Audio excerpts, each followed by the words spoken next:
you for attending this meeting of the Education Joint Board. I welcome to Falkirk College, to those who are in the room today. I'm just going to, we've got quite a lot on the agenda, so I'll just quickly go through the first four items. So just to pass to Jim for apologies. Thank you, Chair. We have apologies from Stephen McAllister, Francis Dodd's attending as substitute. We have apologies from Councillor Anne Hanna. Councillor Alf Kelly is attending as substitute. Apologies from Sarah Lacey, Amanda Croft and Kenneth Lloyd. Thank you very much. And is there any declarations of interest? Check. There's none.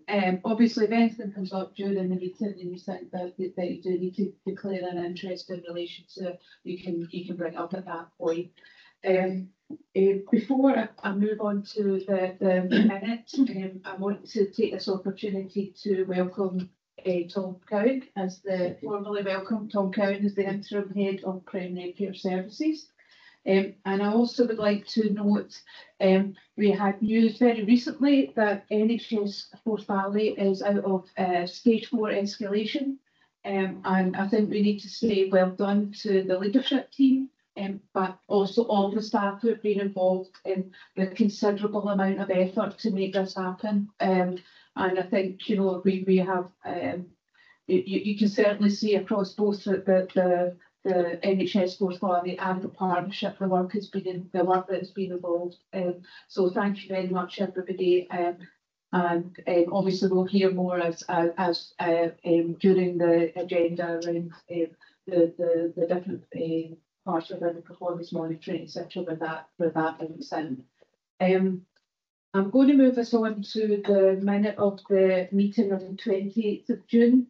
As usual, I'm not going to go through it page by page. What I'm going to ask if anyone has any corrections to the minutes at this point, if there's anything that's wrong with it, then this is your opportunity to say, Roger.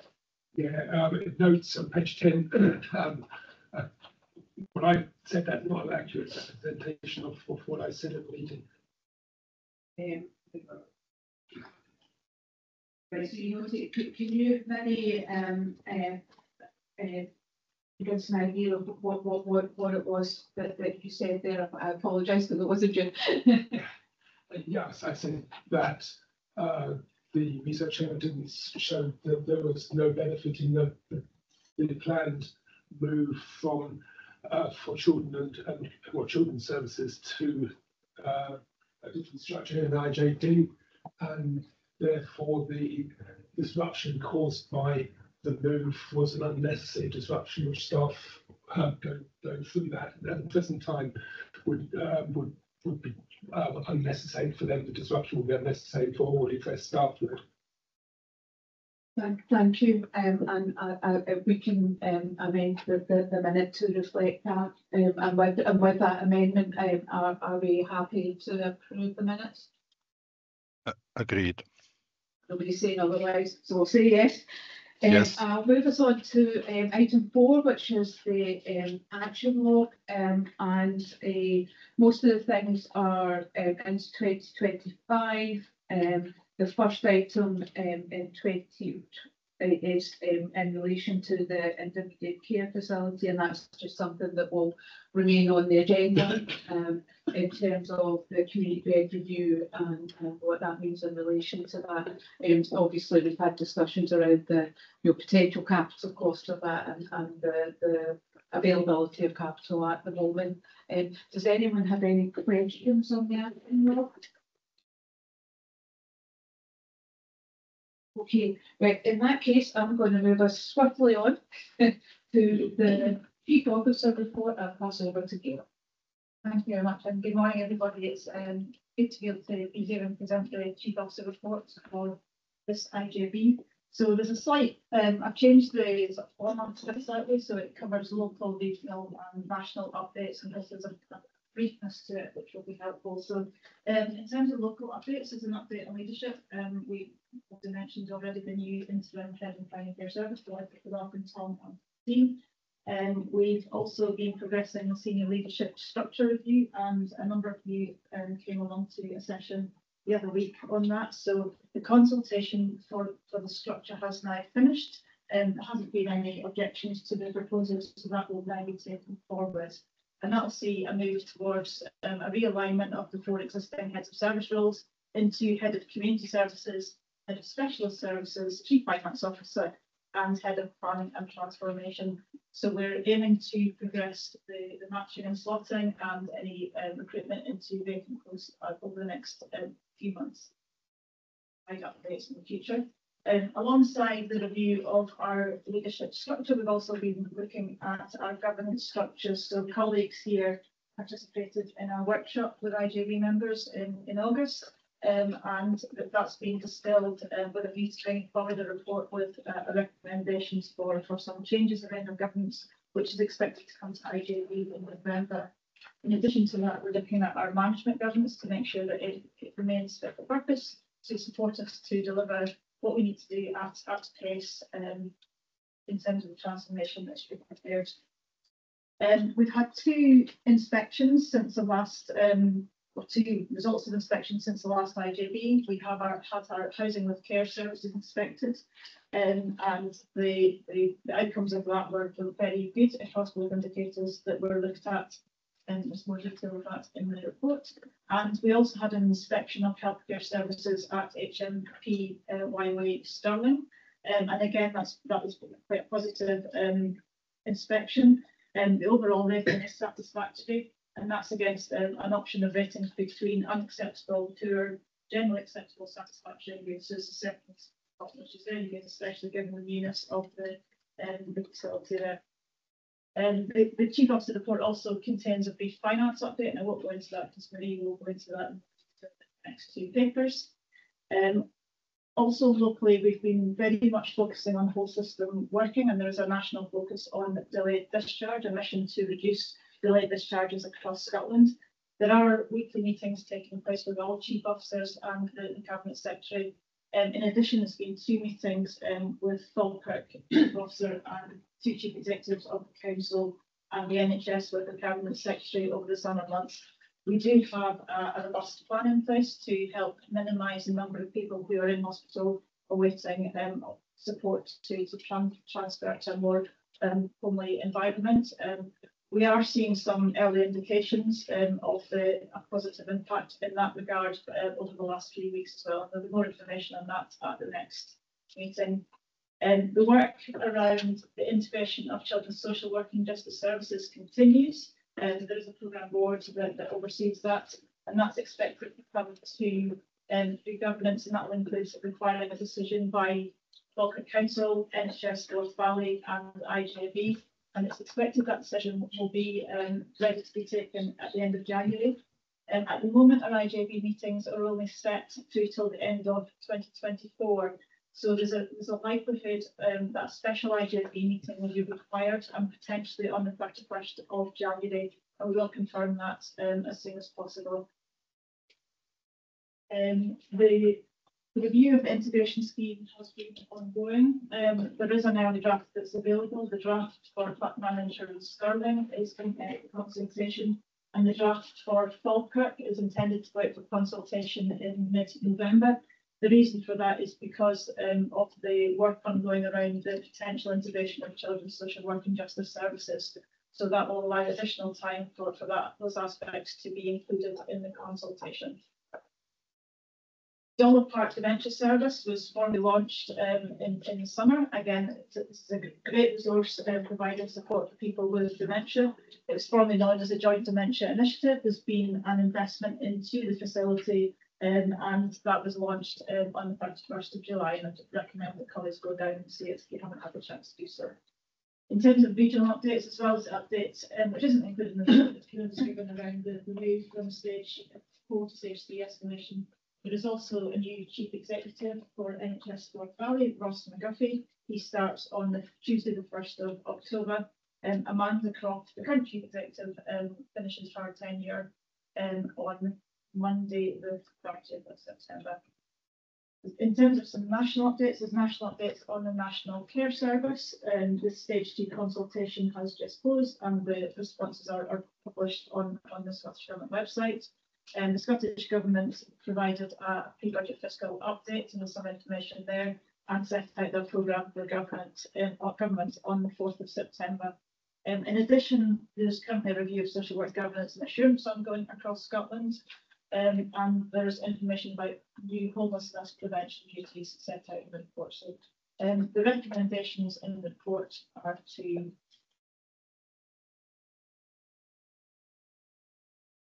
consider and comment on the report and to note the potential requirement for a special IJB meeting towards the end of January. Consider that proposal about the integration of children's social work and justice services into the functions delegated to the IJB. I'm happy to take any questions or comments.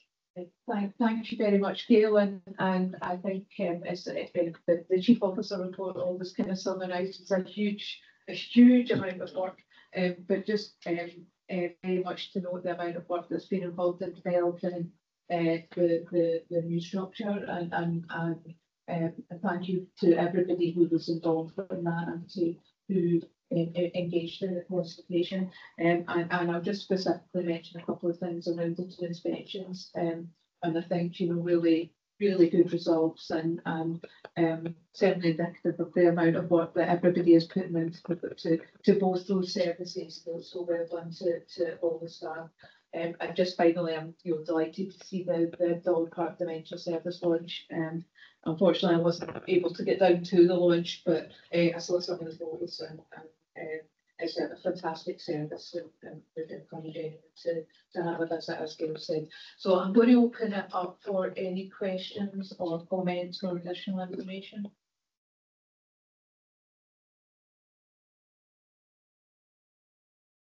Well, thank you very much. So we're happy to consider the report and note the requirements. Just one quick question, just occurs to me, just in relation to the special IJB, and I know that we haven't decided that at the moment, but is it worth a protection and diaries for folk? Because I know how busy everybody is, but if we have an indicative date. Yeah, we can certainly do that. We'll send it as a whole to the environment, and then we'll do that soon. Great, thank you very much. I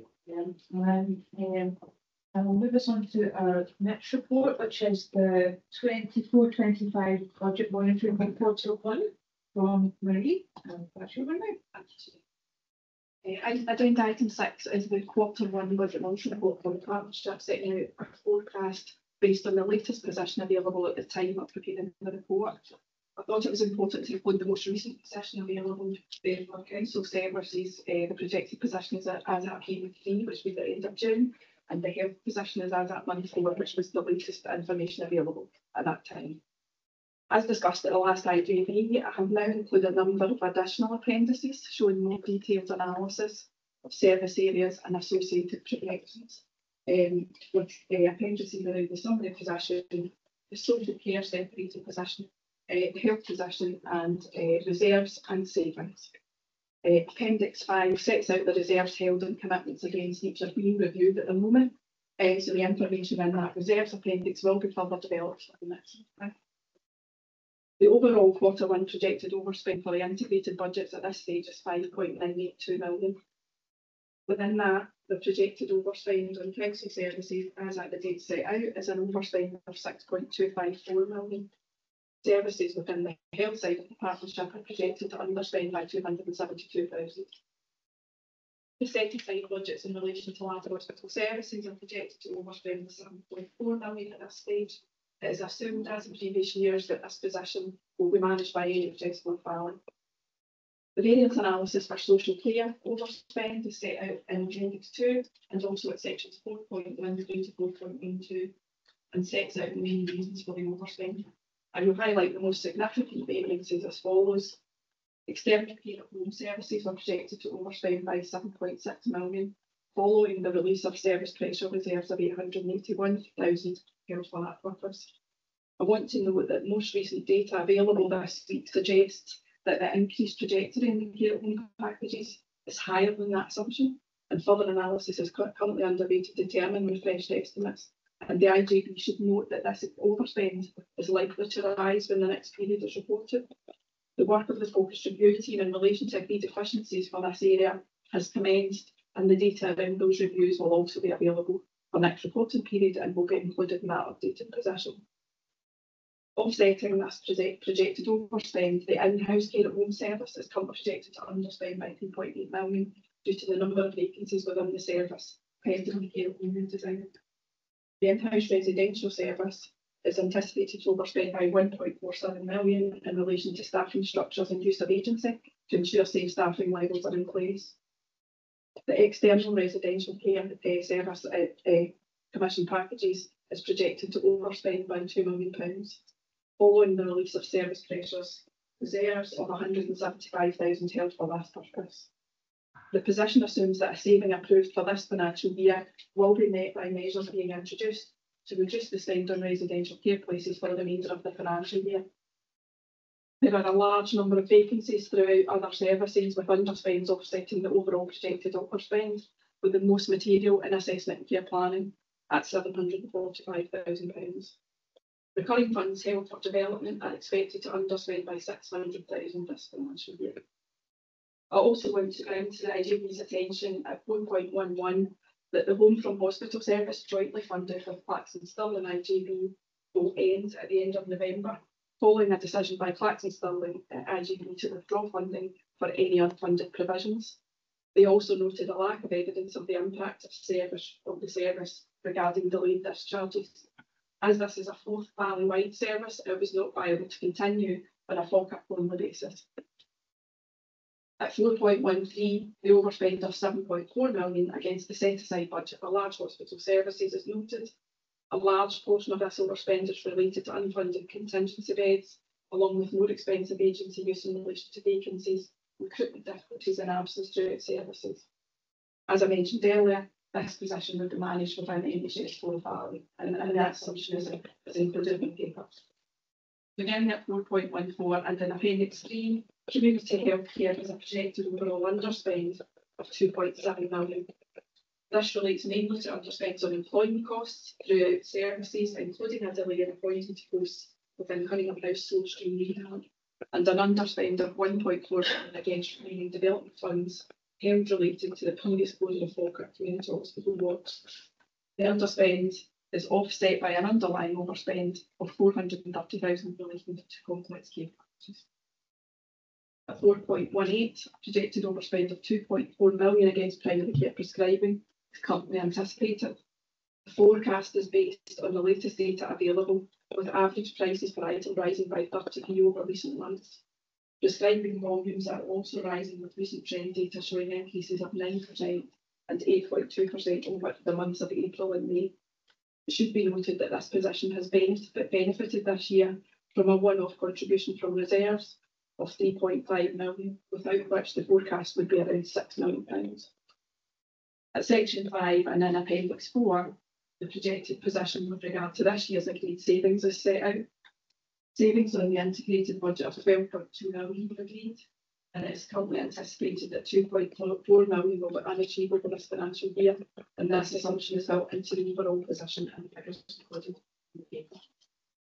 A number of measures implemented to facilitate achievement of the agreed efficiencies for this financial year are set out at Section 5.2 and includes, as examples, focused reviews of existing care packages, implementation of resource allocation panels, and a risk-based approach to long-term care admissions, equating to an approximate 2-for-1 admissions policy. In line with the integration scheme, a budget recovery plan is required to be agreed in relation to any spend expected. Section 6.1 sets out a number of measures for agreement, including the use of one-off reserves of 3.7 million at this stage. The IGB should also note that it is the intention to bring a review of the eligibility criteria policy to the IGB in the new year. There are a number of risks set out at Section 7, including outstanding pay awards for council staff, the rising demand for care and support at home and long-term care, outstanding job evaluations for care staff, the volatility of prescribing costs and volumes, and the continued use of one-off reserves. There are significant challenges and risks in managing the IJB budget with ongoing pressures and high demand, and it is crucial that the budget recovery plan, should it be agreed, be implemented immediately and monitored closely in the coming months. Items within that budget recovery plan include a scrutiny of vacancies from now until the year end, authorisation routes and resource allocation panels, and scrutiny of future care packages, respite and daycare services. No non-essential spends communication has been issued to all staff, and indicating that travel, supplies and catering, for examples, should all be examined in suitability. Also within that communication to all staff, there is further control around agency spend, which has all been recorded and has additional authorisation levels. We have also launched, as part of that communication, a Tell the CFO form, where staff are asked to bring forward any ideas or any areas of inefficiency that are being identified, which I'll be reviewing as part of the budget working group work, which will come on to the next week. The remainder of that budget recovery plan is around use of reserves, from workforce capacity held reserve, some use of what the carers fund balance, a one-off use of some of the carers fund balance, a one-off use of a portion of the dementia innovation fund, and some of the cost of living one-off reserve release. The remaining 2.674 of reserves has not been identified at this stage, but as the budget working group work continues around the budget, it will be allocated at a later date, and I'll bring that back to a future IJB. As I mentioned, there are significant challenges, and it is crucial that this plan is implemented and monitored closely. The IJB are asked to make the current projected position to approve the budget recovery plan set out at 6.1, approve the use of reserves, also cited at 6.1, and to authorise the chief officer to issue revised definitions of appendix 6. Thank you. I am happy to take any questions. Thank you, Vinnie, and I've been on some messages coming through just in terms of volume. So just in terms of if we can all do a bit of projecting with for presentation, but also for questions, so that everybody online can hear as well.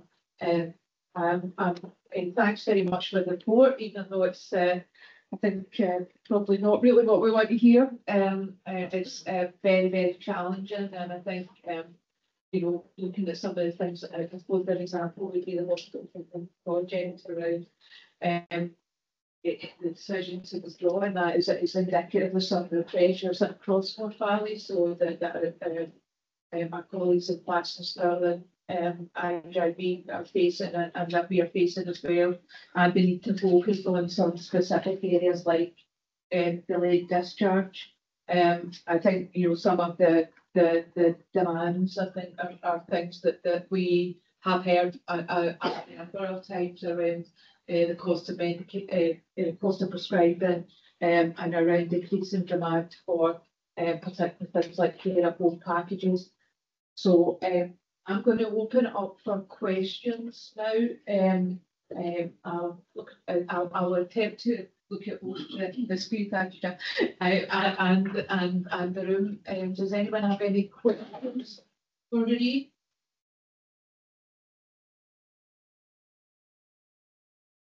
Gordon? No, not really a question, more of a comment. I mean, in line with what you said, Chair, we know the position we're in is a very difficult one, in line with pretty much every IJB across the country. I think the budget recovery actions, we've had some discussion on this audit committee, they seem sensible moves to take right now. I guess the concern is that so many of them are one-offs.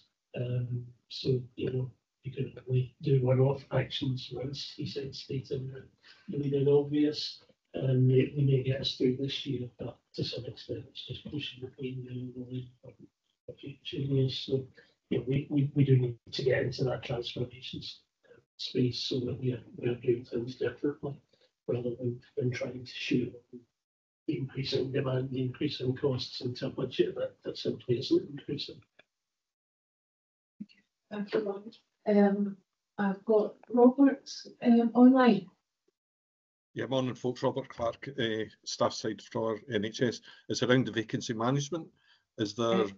hold on a wee minute, Robert, we can't hear you. we're just going to check the tech, because I don't think you're on mute.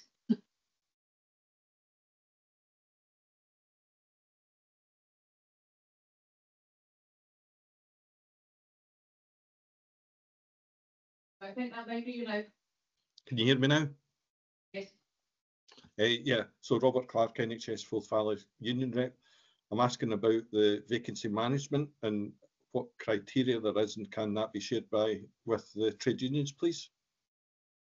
Hi Robert, this is absolutely not a vacancy freeze. What's happening around that is that all vacancies are coming to a panel each week consisting of the heads of service, and it's actually around checking that all avenues are being exhausted around bringing forward vacancies. We can certainly get that criteria shared with you. So that panel has only just started over the last couple of weeks, so we'll get that shared with you. Thank you, Robert. Are there any other questions, either online or in the room? No, in that case, are we happy to approve the recommendation set out in section 2? Agreed. And we're moving on to the 25-26 budget strategy, and Marie again. Thanks, Chair. I'll try and speak up if folks could just let me know if you can't hear me. So agenda item 7 sets out the budget strategy for 25-26 and the updated medium-term financial plan. The strategy assumes that funding from the council for next financial year will be equal to the current 24-25 budget, with any Scottish Government uplift in relation to Scottish living wage for adult social care providers assumed to be passable to offset any costs of associated uplifts. No additional pressures will be funded. A council pay award of 3% is currently assumed within the figures set out in the strategy.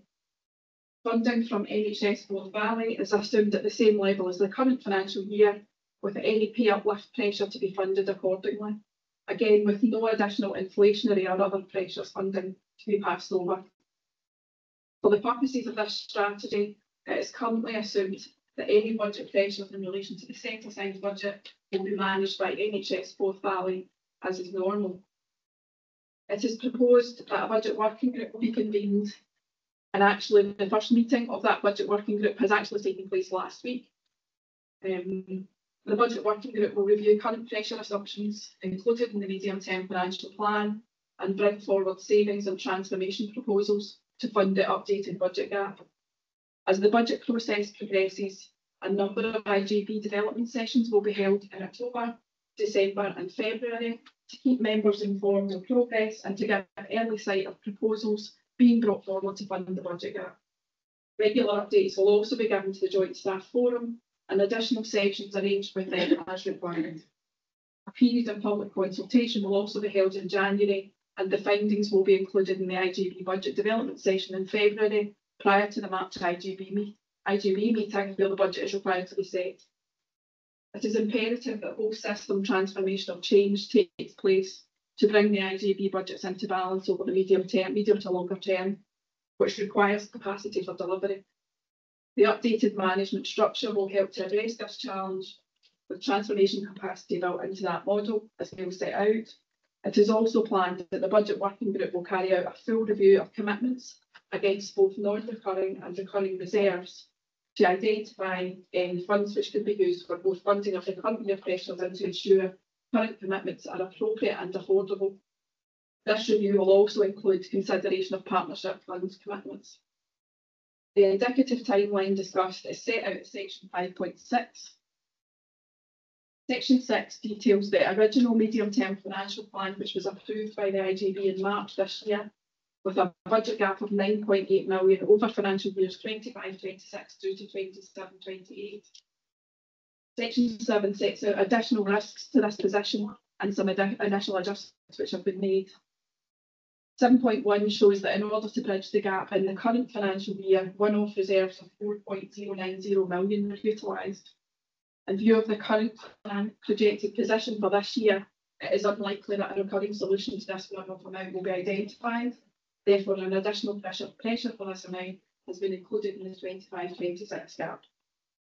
Care and support at home hours have risen by over 6,000 and are still rising since April 2023. A pressure for approximately half of these additional hours were included in the business case for this financial year, but this was not sufficient to address the full pressure now being seen. Therefore, an additional pressure at this point of £4 million has been included in the medium-term assumptions to be funded recurringly, which equates to the net pressure showing against the external pressure that internal service combined at this stage. The medium-term financial plan agreed in March included the introduction of payroll management targets year on year for community healthcare budgets.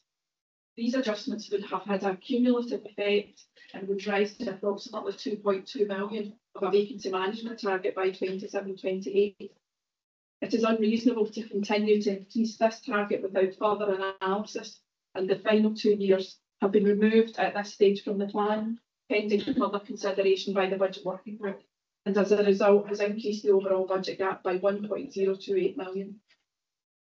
As set out in the table at section 8.1, these adjustments bring the overall medium-term financial gap from the 9.771 originally agreed in March to 18.9 million, with 11.6 million of that for next financial year. Additional risks include the potential transfer of children and families and justice services into the IJB, risk of additional unfunded pay awards, national care home negotiations, which are becoming more challenging year on year, continuing prescribing volume and price pressures, the pending job evaluations for carers and the full implications of the agenda for change implementation for NHS 4,000 staff, a review of previous year underspend areas, consideration of increased charges and a review of charging policies, along with a review of long-term vacancies may bring about initial efficiencies.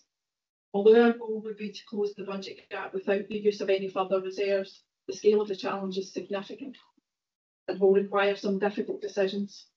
There is a requirement for transformational whole system change to address demand. This will require the building blocks to allow transformation to take place. The next agenda item in relation to interim care beds may seem in conflict with the budget challenges set out in this paper, but this proposal will form part of the building blocks to promote flow throughout the whole system and begin to address the challenges within our delayed discharges from hospital.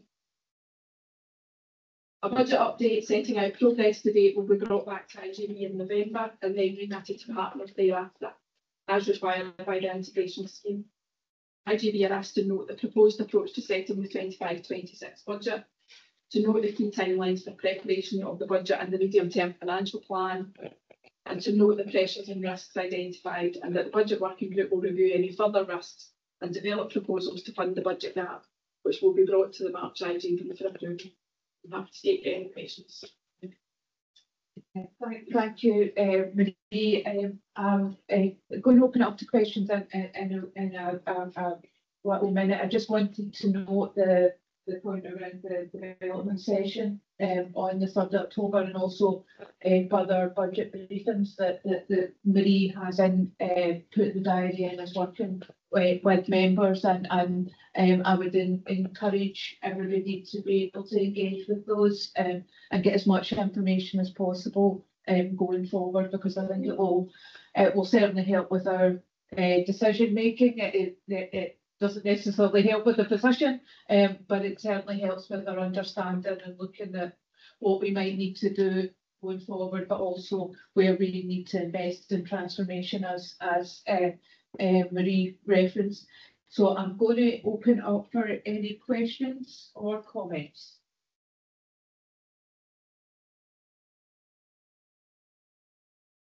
No, well, I'll thank Marie for both her reports. The recommendations in this are noted, so thank you for the information. And I'm going to move on to one of those building blocks that we've referred to, the block interim care beds, and bring in Caroline.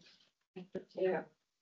This report is for consideration for a decision. It outlines a proposal to block fund 16 interim care beds for 18 months in an externally commissioned care home with the aim of supporting a timelier discharge into a more appropriate care setting. In terms of background and rationale for the proposal, section 3.1 outlines the context. Currently, the partnership is classified nationally by Scottish Government as being in the major category and is required to make significant reductions in the level of delayed discharges. For the partnership, one of the key challenges are hospital discharge delays due to lack of care home placements. The graph in 3.3 provides a summary over the past year of delays due to lack of care home placement. At the time of writing this report, the level of delays was 24 adults delayed in hospital due to lack of care home placement. National figures indicate that Falkirk frequently has the lowest level of available care home placements.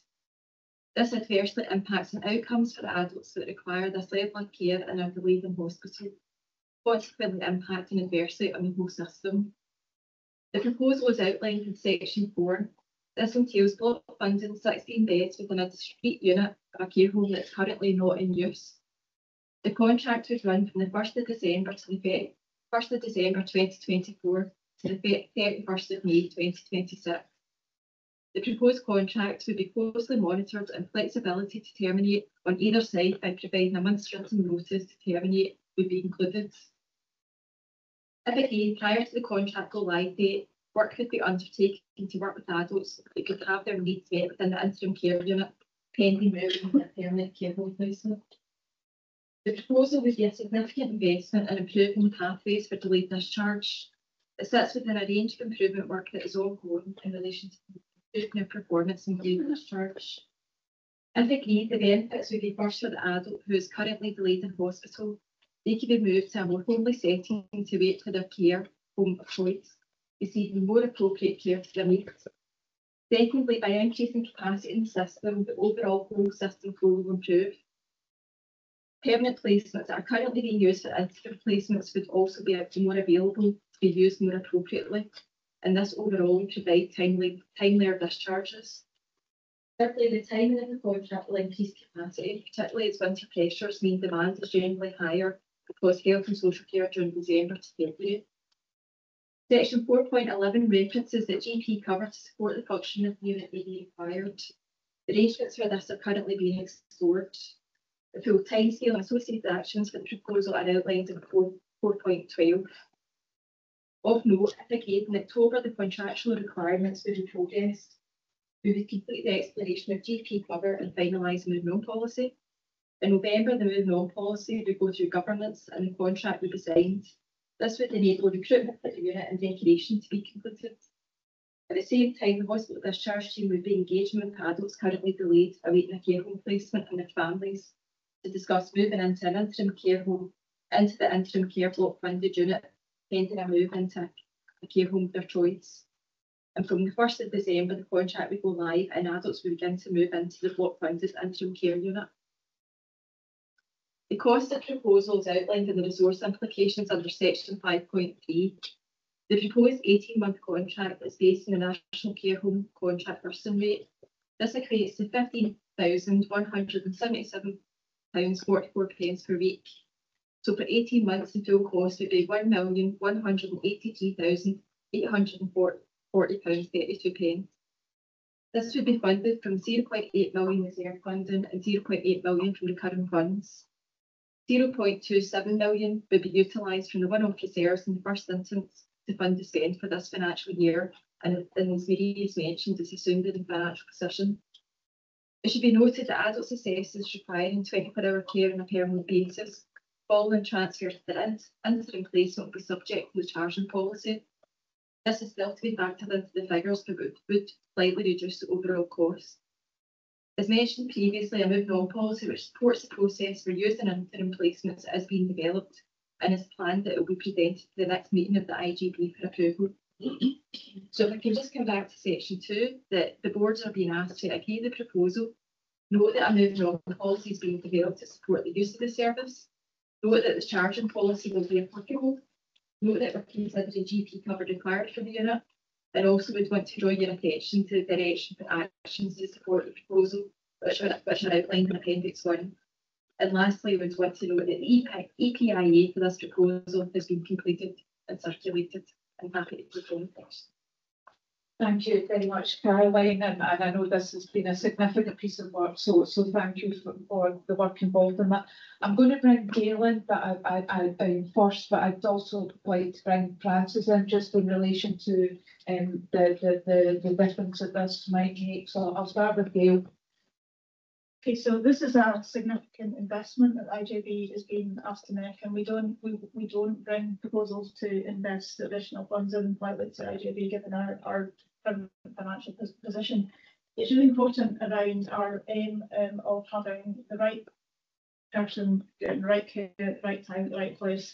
That is the solution. That's the solution to our challenges around finances and resources. So the more we're not able to support people to get the right care at the right time at the right place, the more likely their care needs will increase, exacerbating the challenges and leading to less than ideal outcomes and less than the best outcomes for the person involved. So this is not very much about being person-centred, being sustainably resource-focused, and also helping that flow across the whole system.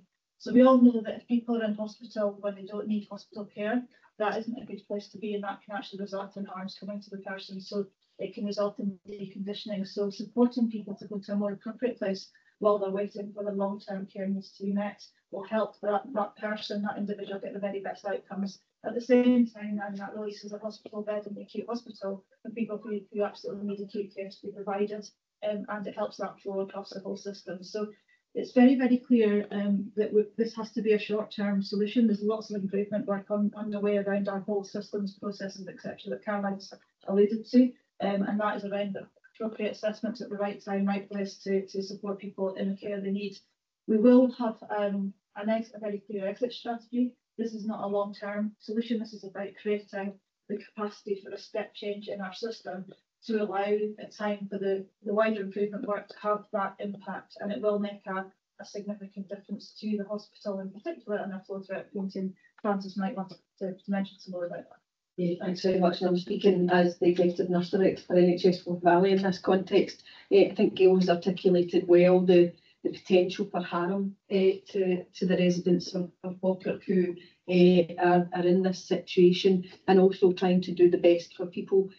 We have seen significant deconditioning of patients who have got much less functional ability as a result of some of these delays, and we recognise from a patient safety and a quality of care perspective that we're not doing the best for patients when they are in delayed situations, in order to be able to move people to a more homely setting rather than a very clinical setting, as well as addressing the needs of the very acutely unwell patients that are coming in the front door of the acute hospital. It's trying to balance all of that together. So we are potentially causing double harm with delays at the front door to acute care, as well as delays to appropriate care within a community setting. So it's a compounding effect in that context. And I think that this proposal brings a solution, recognising that it's a short-term solution until a significant amount of improvement work is done in order to enable a more whole system approach to delivering that flow more seamlessly for patients in the longer term. But I think in terms of the opportunities that this creates from a patient safety perspective, they are significant. Thank you both. I'm going to open up for any questions or comments. Thank you, Chair. Index in the third sector. Just really an observation. I wonder if there's an opportunity here to reassess the patient in that interim care environment away from the acute place where they have been assessed, maybe then actually further adding to the strengthening of the business case, because there's an opportunity that all those people might not necessarily need to move on to Kettle's essentially. So I think probably in terms of the proposal, we'll be focusing, we have a number of people that are currently delayed in hospital for a number of months. And I think just to reflect what Francis said, they probably are deconditioned to the point that the ability and the scope for improvement is more limited.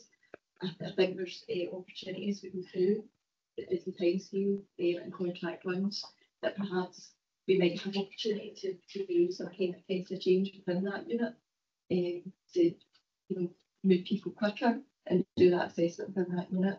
That's certainly something that we're thinking about, but for right now the focus is on the number of people that we currently got. Exactly that. It's not the immediate benefit, but maybe 6 months down the line or a year down the line, it may be something that adds real value to Absolutely. that facility to be able to do that. Yeah. Thank you. Yeah, I mean, it was similar like, I support the proposal, in principle, I can see the sense in it. I guess I just want to be clear, and I don't think this is the intention of the report, but I just want to be clear that we're not kind of taking 16 people who are stuck over here and moving them to be stuck somewhere else instead. So it would be useful for my own understanding just to get an idea of what sort of assumptions have been made about sort of length of stay in the interim facility before moving on, and what, so that we get flow through this facility, so that it doesn't just become a kind of one-off move, that is actually flow from hospital to facility, from the facility onto an eventual destination, shall we say, for people. So in terms of that's, so I've kind of referenced it just by saying we're closely monitoring. Part of that monitoring is about how we support people to move on quickly from the unit. But obviously there's choice in terms of where people want to live. So we're limited about how much we can really move people on, I guess. I think we recognise that. But I'm very keen to make sure that there's flow through the system. It's very hard for me to say how we're going to do it because it's quite dynamic. So we're going to have to see what's available in terms of care replacement and suitability, and also we need to reflect as well the individual's needs and what kind of care home we have to go to. So that's not really answering your question, I recognise.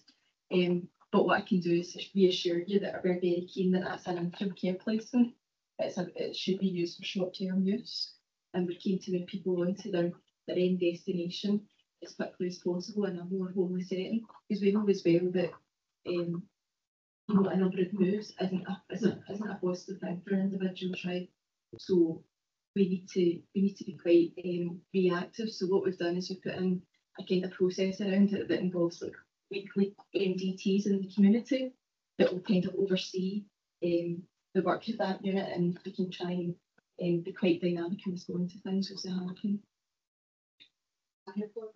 Yeah, I mean, I understand it's an almost impossible question without a crystal ball. I guess the question would be then, what sort of monitoring will we see in terms of operation over 18 months, just so that we are assured that that flow is actually realised?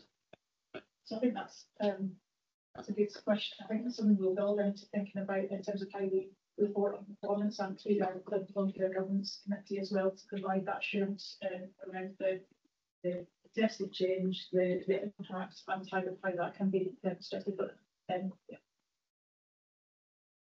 Richard, did you want to? Yes.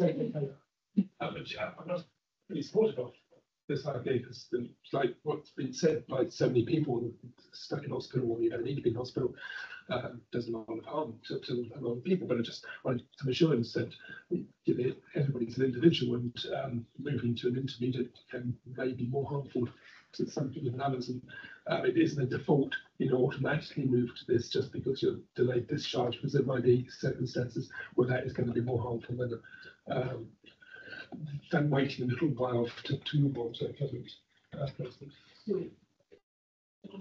Sorry, Chair. No, carry on, please. So just in terms of what we do is reassure you, Roger, the moving on policy that I referenced, part of that is about supporting people that no longer require to be in hospital to move to an interim placement, pending a move into their permanent placement. But also it recognises that for some individuals, that's not in their best interest. So we recognise that. So it's just to provide that reassurance. Do you have any other questions or comments? Yeah. Gail. Hi there. Gail McIntyre, I'm a Senior Service Manager in Children's Social Work and deputising for the Chief Social Work Officer today. I just had one question, and it was in relation to the flow through. And I just wondered, are we confident that there's enough staff and resources in terms of the initial assessment around residential care and also the financial assessment, so there's no blockage earlier on in the process? Thanks. Thanks, Chair.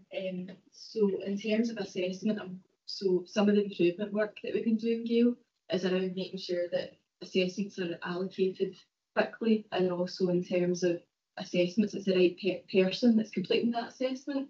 In terms of financial assessments, I think there has been some challenges around that, but I think that's been picked up, and we're more confident that we'll be able, in terms of completing the outcome-based assessment, we're doing it at the right time, the right people are completing it, and also hand in hand we're doing the financial assessment to make sure that everything's in place to support that person to move, whether it be to the interim placement or to the permanent care placement.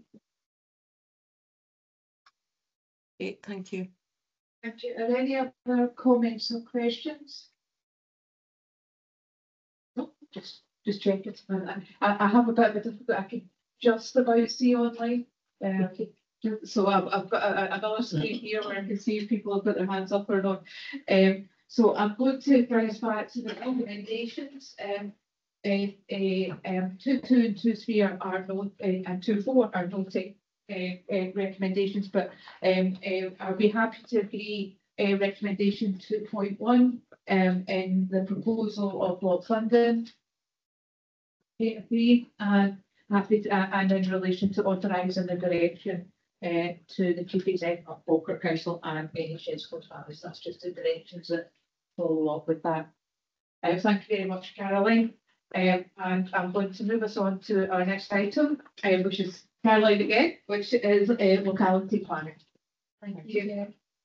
So this report is for consideration for the decision and outlines a proposed approach for progressing locality planning within the partnership. Section 3 outlines the legal requirements to develop and implement locality plans. It's noted that progress has been slow in the partnership, but we're keen with this approach to drive things forward.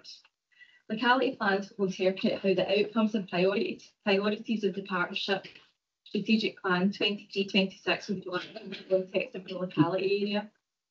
Section 4 outlines the process for taking. This is based on the Health Improvement Scotland's Good Practice Guide for Strategic Planning. We're also underpinning our work in this area by using a co-production approach as outlined in 4.3, so that we're co-designing, co-decision making, looking at co-delivery of services and the co-evaluation of impact. To support this work, operating as a subgroup of the strategic planning group, we've convened a steering group. Appendix 1 outlines the terms of reference for the group membership. The aim of this group is to oversee the development and implementation of locality plans. Following implementation for all areas, the steering group will end and progress will be incorporated into the usual performance monitoring arrangements. The approach being adopted for the process is a plan-do-study approach. For that reason, we're starting the plan for one area first and taking the learning from that process into the development for the other two localities. The steering group has developed a high-level action plan that's outlined in Appendix 2. This covers activity over the first 6 months and will be updated in December. For each locality, a delivery group will be developed. The first is already established for our first area, which is the central locality. This group has recognised that there's already good work happening locally, and we're keen to build on this and shape the plan to address the priorities which will be identified by that group for that locality. The energy and engagement around this process has been really positive. As part of the process, we'll be utilising the partnership's participation and engagement strategy. We're keen to make sure the voice of carers and adults with lived experience are central to the process plan and evaluation of impact. As detailed in section 4.8, groups will be doing this by building on the existing data available from previous engagement and include a consultation phase that includes working alongside the community planning partnership and the local third sector interface, CVS, Falkirk and District to coordinate the appropriate engagement activities. In terms of timescales, we're aiming for the first plan to be presented to the IGB early next year. The delivery groups for East and West locality will be formed in November and start meeting in December, with a view to completing the locality plan for these areas by May 2025. EPIA is being completed and circulated, and the board are asked to endorse the approach and timescales. and considering the directions outlined in Appendix 3 and 4 that will support the involvement of the workforce across services to be involved in this important process. And that, I'm happy to take any questions. Thank you very much, Caroline. And again, another extremely large piece of work, and something that I know that we've been talking about for a long time in relation to locality planning, and just to note, very happy to see the process around co-production and involving everyone in its development, because obviously localities will be different, and there'll be different thoughts around how those are developed. But I'm going to move, if there are any questions, I'm going to move over to Gail. Thanks for pulling all that together and all the work you've been doing around this. This is a really significant milestone for the partnership. Not only is a statutory requirement, it's a key building block. So you'll hear the same building block over and over again. So if we think about our current position, you think about the challenges we have at the moment and we'll have into the future, the more robust arrangement we've got to work with our communities, with our partners and our communities to support the consideration of key decisions to support IJB in terms of decisions we'll have to take. But also as we start to develop our future operating model, that next iteration of our strategic plan. So having this infrastructure being developed in our communities will really provide that golden thread, I suppose, from people who are living in communities, the reason that we're here at the table today, through to it's a really important piece of work, and a lot of work gone into this. Thanks very much to Caroline and team for that. Are there any questions or comments?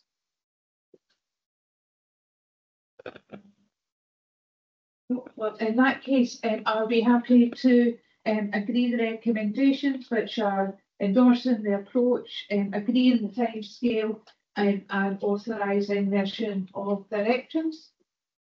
Okay, thank you very much. I'm going to move us on to item 10, but before I ask Kerry to present the report, Jim's going to give us a little bit about the processes. You know, there's been an amendment in relation to. Thank you, Chair. Yes, so as the board will be aware, an amendment has been circulated prior to the meeting. So this is just to give you an idea of how we're going to get through the item, a process for the item, as agreed with the Chair. So initially, the report author will present the report. There will then be an opportunity to ask any questions. We will then move into a process where any motions or amendments can be moved and a second or sought. We will then move into a period of debate, and at that point questions can also be asked of any relevant officer. Once the debate has been closed, and if we do have a motion and amendment moved and seconded, we will then move to a vote. It would be common practice for a vote to be taken by a show of hands. In this instance, we have voting members online, so it will be taken by roll call. I will say the name of the voting member and they will indicate to me whether they support the motion, amendment, or indeed wish to abstain. Thank you very much. So I'll pass over to Ken to present the report. Thank you very much, Chair, and good morning to everybody. I hope you can hear me online. And thank you very much for the invite to present this report today. Firstly, Martha and myself would like to take this opportunity to thank staff for their hard work and dedication from both the Health and Social Care Partnership and Housing Community staff who managed this service really well. I also appreciate that members of the board will have read the report, so I'll provide a brief summary of the most salient points. Garden Aid is not a statutory service and has been in place since the formation of Falkirk Council since 1996. The service is currently free to householders who are in receipt of community care support, with no financial test required. The current budget for this service is circa £500,000 a year, which is split between council and private properties. A breakdown is provided in Appendix 1, and it also shows what 26 other authorities provide. Section 4 of the report outlines a proposal bringing in a financial test in line with Falkirk Council's corporate charging policy. This means those who can afford to pay will be removed from the scheme, and those on low income would be protected. The other proposed change is that the council tenants who have had their gas removed for a capital upgrading contract and had decorative stones put down in its place would receive 3 weed killing sprays a year if they meet the criteria outlined in the report. Based on the current spends and criteria, if the board was to accept the changes, that would be a total saving of circa £250,000. The saving to the housing revenue account would be £31,000, which would offset any additional costs for the weed sprays that I've highlighted previously. So, in conclusion, Chair, applying a financial test regarding aid service protects households on low income from the risk that this service is fully withdrawn and ensures that funding is targeted at those least able to make alternative arrangements. I'll therefore return to section 2 of the report where the recommendations are laid out. I'm also happy to answer questions, but Martin has specifically asked if there's any hard questions. He's happy to answer them. Thank you very much. Thank you very much, Kenny. I'd like to ask 3 questions, and there are questions that I did submit in advance, but I want to make sure that the whole board are aware of them. The question about receipt of council tax, and I wondered if you had any examples, because it's not just those who are on income replacement benefits. Am I correct in saying that? Yeah. And thank you very much in advance. So council tax reduction is paid to low income households based on their income, capital, savings and personal circumstances. And to try and give you a real example of that is, if a single disabled adult of pension age 80 years old in receipt of attendance allowance in a Band D property would receive maximum council tax reduction if their weekly income, excluding the attendance allowance, was under £360 a week. This includes state pension and private pensions. If the person's income was over £316, they may still qualify for the council tax reduction. So there is a wide amount there that is there that will still be protected. What I will say is this can all be checked online. It's there for the online benefits check for anybody as well. And it's a great support mechanism to make sure that everybody can see quite clearly and transparently. Chair. Thank you, Kenny. And the second question was around those who would lose their service and what support might be able to be provided to help them identify another service. So we have done something similar within the council, within the housing services, to where we've got, I have to say the word, sorry, rat infestations at points as well. So while we would not be party to any range between households and service providers, what we have done is encourage the service providers to engage with any private out with it and look at getting the same payment strategy as we have within the council. So if we pay for £40 a treatment, that's what we look for the private person who would employ the service to that, because that's very much a good target model for any company out there that could pick up additional trade out with the procurement process. We also have many other things like trusted traders, different things that have already started up as well that we can now pinpoint and direct individuals. What I would stress is the council would not get involved in any direct liaison because we would not be there to form the contract and muddle up any potential contractual issues with a private and a contractor. Chair. Thank you. And the final question is just around if we were to charge people instead, and what, and I know that's been a specific question that's been asked around this. Yeah. For me, we're not set up for charging at all. It would require more staff. This contract, as I said earlier, is run for health social care and from housing communities teams. What we'd like to say is the housing community teams that I'm talking about there are my frontline housing staff who go out and manage it. They're off their own beats. I'm quite sure the board will be aware I'm in a housing crisis at the present time. We talk about wraparound services, more face-to-face. This actually frees up time for my housing staff to be there, which I think is the most needed people who are there. Bear in mind the report says the biggest protection here is the people on the housing revenue account, which are social housing. They, in the main, are the most in need. This frees up. This would free that up to there. To set up a charging policy, you lead into different things. You lead into additional expectations. At the present time, we do 2 cuts to then do every second cut we do an edge trimming. We get complaints. to give you a bit there. We don't get them all the time, but we do get complaints from individuals who say their gardener has told us that the grass has not been cut right. They say we should have done this. That is what we get. So this is very much, to start charging, we then say, what's the size, what's the clear, and you have a discipline. We're certainly not at that.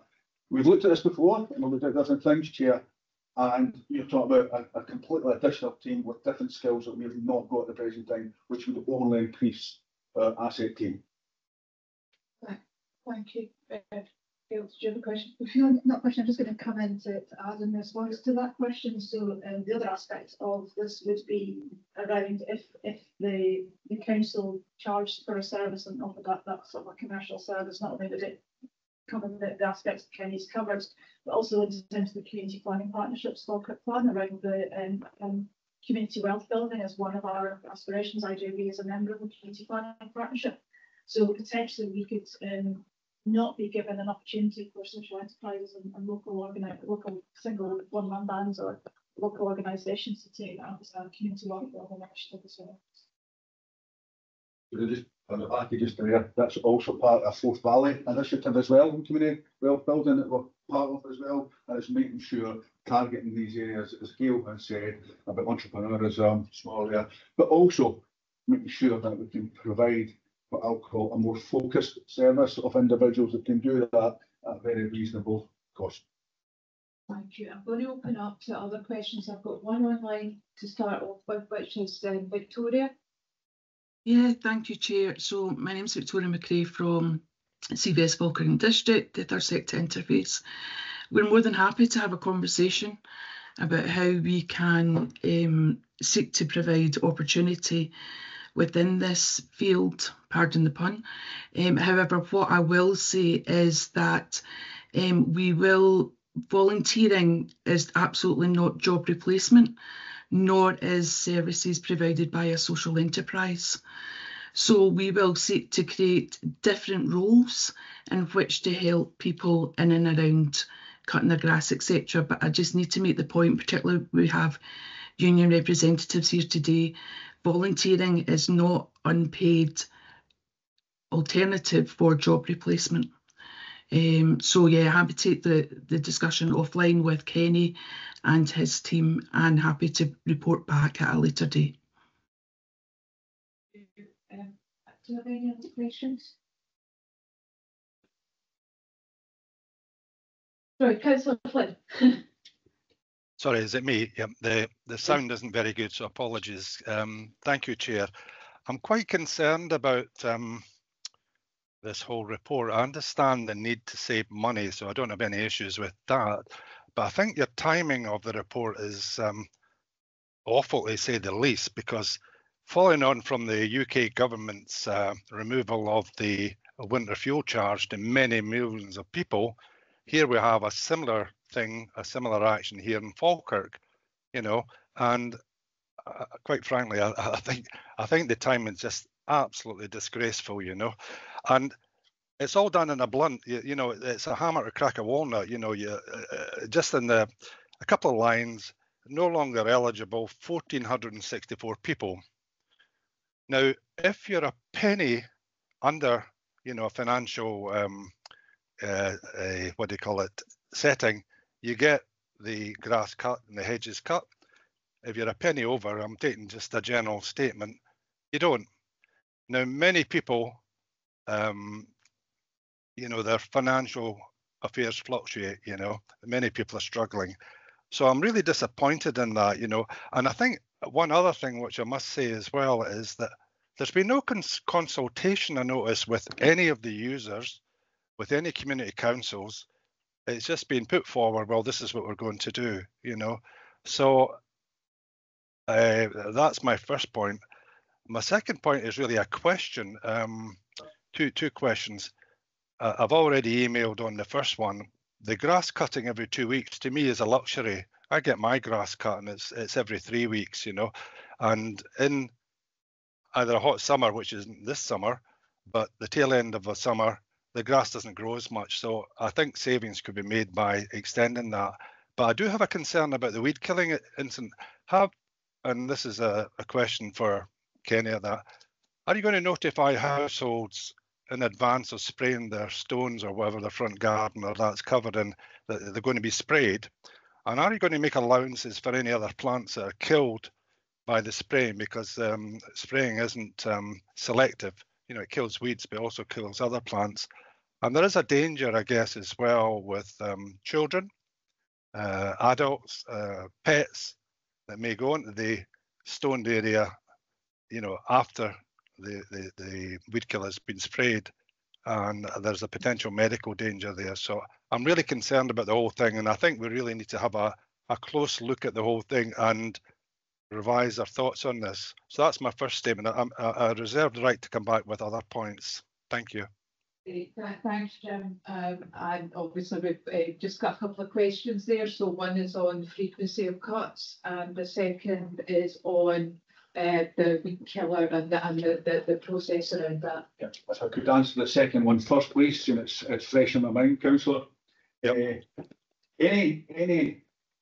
material that we use is cost tested, it's equivalent, and the right methods we would carry out before we spray. That is awareness, but any type of spraying that we will do will be to a point of as friendly to the environment as possible. It needs to meet rigorous tests, and we've already looked into that and the type of items, weeds or that it would kill. So we've already looked at that, and we've got information that would support. But again, if there's any additional information, that would all be taken part of any risk assessments to that, Councillor. And I know we've looked at that and the teams have looked at that.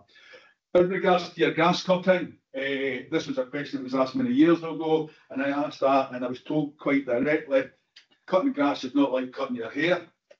One cut and it doesn't come down, the longer it goes, the harder it's on machines. When you get weather than that, wetness, picking it up, moving it up, has additional pressures on the machines, but also time taken. And we looked at this before, we did try it before, years ago, and we moved it. When we had the bad weather as well, and for COVID, everything, it costs more to then do that. Don't fall out if you're managing it and you're actually getting it there. Could that be a possibility? But we've looked at that before. Cutting it every 3 weeks becomes not cost effective. Bearing in mind, it's every second week that we do the edges as well. Every second cut we do the edges, not every one. So again, that's an additional 2 week growth if I'm picking up what you're saying as well. So we have looked at that and looked at the options, Councillor. Thank you, Kenny. Through you, Chair, could I ask what is the name or type of weed killer that is used, please? I can get that to you. Apologies, it wasn't one of the things I have now, but happy to feed that back in the different types that we can use. I think that's important, Chair, that it's brought forward to the committee, to the board, because there are quite a lot of online data about the dangers of numerous weed killers, you know, and the potential health risks associated with them. So we really should know that data, and we should have the medical references to back up any data. And Kenny said, well, they're all safety checked, etc. Well, that's a general statement, really, but I'd want to see that definitely. Well, you know, if we can get that information, I'm going to bring in David. I'm just going to remind that this point is about questions. We will have an opportunity for further discussion later on in the agenda item. Just it's for questions at this point. David. Okay, I'm not sure it was the question I was going to ask. More of a statement. I'm not sure what you mean. It's questions only. If it's general statement, we'll bring it in just after the it's just in terms of process, and we'll bring forward the recommendations, then the amendment, and then there'll be a point at that point to be able to have further discussion, further debate around that. So it's just a process. So I'll hold you as first on the list in relation to that part. Are there any other questions? Or question? Oh. Councillor Flood. Yeah, sorry, Chair. The other point that I made about the lack of consultation wasn't answered. You know, none of the users have been consulted. There's been no community groups consulted, so I'd like to have an answer. There was a full APIA carried out on this, and it's within there. This is an operation in regards to what we're doing, certainly within the housing revenue account, and certainly going forward, it's more about, as I said, what we provide in line with our charging. So it's not personal to everybody involved, because anybody could be involved. It's not tied to age either. It's not for an elderly or specific protected characteristic as in of age. So there was no direct consultation, but a full API was carried out, Councillor. Okay. Are there any other questions? No other questions in the room? No further questions. So the process is just make sure. So I'm going to move the report recommendations. I think just in terms of some of the challenges that we face, and in relation to the budgets, and in the fact that overspend within the IJB eventually will feed through to also the partners as part of the risk sharing agreement. And I'm also aware of the challenges that the council and the NHS board face in relation to their budgets as well. So I'm going to propose the recommendations, and I'm going to seek a second.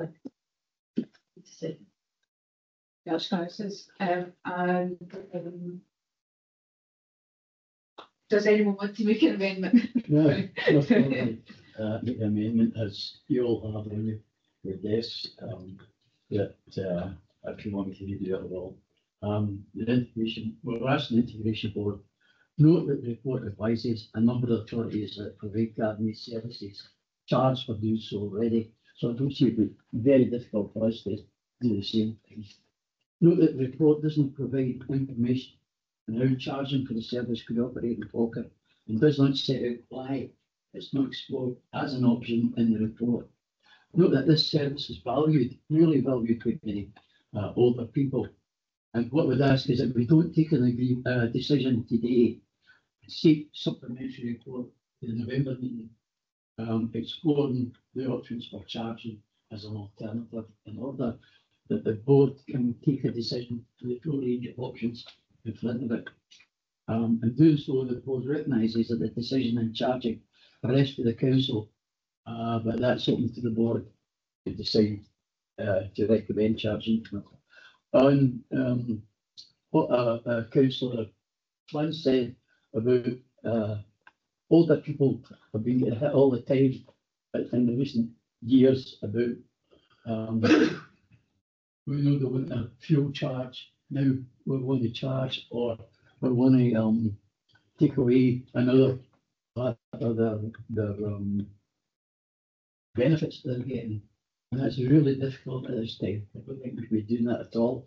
We don't really have any set out how private operators will work with it. I mean, what worries me is that you get these chaps who open the door, springtime, they trim your tree, they cut your hedges, and you get some vulnerable old lady saying, "Oh, that'd be lovely," and then you get charged, one instance, £250 to trim a hedge. And an extra £50 if you want me to take away that after it's done. An extra £50 if you want to take away the trimmings. So I don't agree it's a good idea to have private individuals running about doing that. I think that's a bit dodgy like that. I think we should be looking at what council can do. I mean, that's basically, we're here to serve people. And I know it's hard to know, money's tight everywhere. I don't think we take it out in the elderly. I go to a lot of houses as older persons championing proper council, and I see people really struggling. And you know, you can say, "Oh, sorry, you get pension credit," but the ones that need pension credit often don't ask for it, and we don't really have a way of getting into them. Yeah, the council tries to increase their income as much as they can, but there's people there that we just didn't get to. You know, I go to the carers up in Falkirk, you know, I speak to solicitors and they can't help. Nobody seems to be able to get to these people. And so I don't understand how we think we can get them without, you know, going and shutting every door. I know it could be expensive to provide this service, it might be more expensive, but we can surely work it in with other things that we actually do for people, with rents, with council tax. We don't have to just set up a department that's purely for the gardening. I've already acquired the criminal justice team who go out and do that kind of work, but they're up to capacity already. We can't get anything for them. That doesn't help. They will do emergency if something happens or your hedges need to be cut or we're going to throw you out the house, sort of thing. They will do these kind of emergency pieces. When you're leaving it to private, as I said, that vulnerable people getting overcharged, even the council aren't exactly gentle with people. A resident who had a hedge that was being cut, and somebody must have complained about it. Council said, we cut your hedge. Now, first of all, she's explained to me, if I use an electric hedge cutter, I've got to put more money in my meter. You know, this is a room that's sitting there, no white goods, no television, and we're asking her. Then we send somebody out to cut the hedge, having threatened her. They cut the hedge and it's a bill for £96. Where's she going to find that? You know, so I think, and this lady suffers from depression and anxiety, etc. So I don't think we should make that decision today. I think we should put it off and ask Kerry to come back with a more solid view on the whole thing. Who would do it if it's private? How we get these people prices, things like that. And if we're going to use a voluntary section, who in the voluntary section be willing to actually come along and sort these things out? So I'd like to move the amendment as on your 10 sheet. Thank you very much. And I'm now going to seek a seconder for the amendment. Is there a seconder for the amendment? Councillor Flynn. You're on mute. Yep, happy to second it, Chair. Thank you very much. So this is the point where we can open it up for debate and any other comments that individuals have. I know, and I had David first on my list to come in. Yeah, thank you. So David Heron, GP lead on the IJB. We have heard earlier in this meeting about an £18 million budget deficit. And I think the voting members in this committee are going to have to make difficult decisions. There are patients who can't get blood appointments. There are patients that can't get carers when they need them. Elderly people are being affected by access to carers, access to health services. For me, I think that this IJB needs to make difficult decisions and needs to consider the impact of not making these decisions, because there will have to be cuts somewhere. There's an £18 million deficit, so there will be cuts somewhere, and this IJB has to stand up and make difficult decisions over the next year that are going to least affect all our population. So I understand what Councillor Flynn said and Councillor Kelly, but I think we just need to consider what the impact of no decision has on our population. Thank you. David, yeah. Are there any other comments or Councillor Flynn? Sorry, was that me, Chair? Yep. Yes. Yeah, sorry about that. My hearing isn't very good at the best of times, so apologies. No, I see what I hear what Dr. Heron's saying, and it makes very valid points. But I think we need to balance this sensitively, because this has come out probably to most users, or will do, as a bolt from the blue. And I think we need to, yes, people that are below a certain income limit, yep, definitely it should be supplied. But there is a number of people limit that we should need to look and review whether we should continue that. And I can give you some examples. I've got one constituent who every year she writes to me and said, my grass hasn't been cut, although it was agreed, etc. She's in her 80s. She's got a postage stamp piece of grass. She's not able to get it cut. She cares about her garden. It's a council house. She's proud of it, of the house, the garden, all the rest of it. There are people with illnesses, MS, who mobility, they're not able to cut it. Probably in a rare number, motor neuron disease, people like that. There are numerous people with, you know, either maybe missing limbs who are just not able to go and, you know, cut their grass, cut their hedges, etc. I think we should, yeah, I'm all saving money, but we should review and look and say, look, let's, before we take away a service, say, are there people that fill in that category? And there'll be others that we need to include rather than just take it away from them and create an uproar and create distress.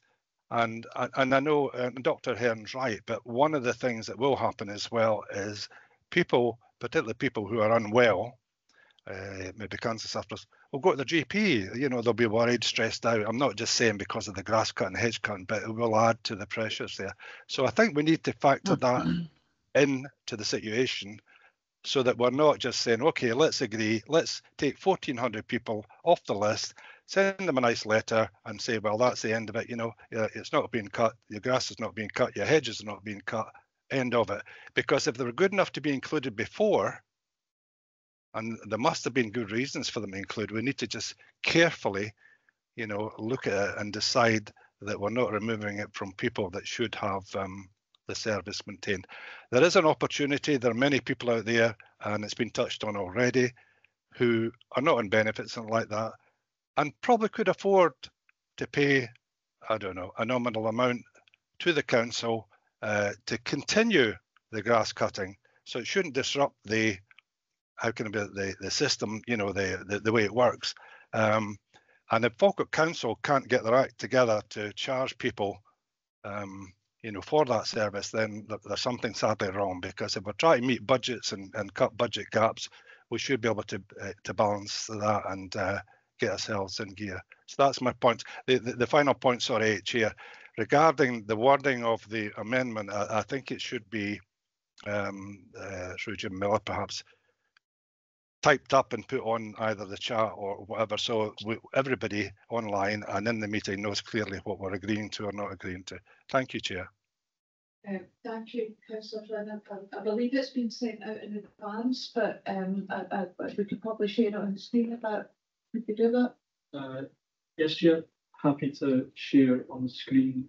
I will need just a couple of minutes. Yes, well, we'll carry on with the discussion while you do that anyway, but Roger wanted to come in. Thanks, Chair. Just pointing out, in my other role as a social worker, I come across people who have had legal action taken against them towards eviction because they haven't been cutting their grass and it gets out of hand. So I'm just wondering if there should be exceptions to the social rule for people who are the health social worker. So people who, for whatever reason, don't quite fit into the neat financial constraints that have been proposed, because there certainly has been suggested situations where you clearly, it comes to social work, ends up with social worker's door.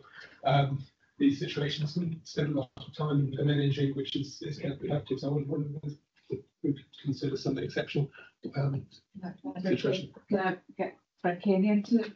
Thank you very much. If you would mind. Yeah, there'll be two aspects to that, so I don't know which one. There would be one from an environmental health issue, so that could be private in regards to the ground and where there's vermin and things like that. There also could be one from a council in regards to the conditions of their rent agreement, their agreement of the house as well.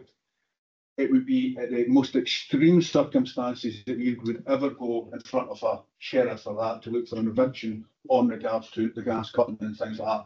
We have umpteen what I will call measure before we even get to that, because it is only a judge who can then terminate an agreement as such. If it was an environmental health, that's more of a legal issue and a law, and there would have been, my thoughts would be more than just the one. It's because the grass, there could be vermin, there could be disease, there could be health and safety issues it could fall on, but without knowing the specific aspect of it. But happy again, if there is one, happy to take off table, Chair, and to be able to help on these things. But there is lots of support before we would ever get to that, certainly from a housing perspective. Thank you. Can I've got a couple more questions, Roger, if you've got another. Well, just to finish that one, that is really stressful for going through all this process. So to cut to there are exceptions to be able to support somebody in those exceptional circumstances. That is really important. And there is cases, you know, there is exceptions. We do get people in, we do support, and we work through. And I said earlier, it's what makes sure we get the right wraparound services to make sure, because if it's happened once, it's how do we stop it happening again, and what do we need to put in place to make sure that we support the most vulnerable, regardless of what it is we're talking about, gardening or anything else. Out with that. I've got Andrew, I think, and then Francis. Yeah, Andrew.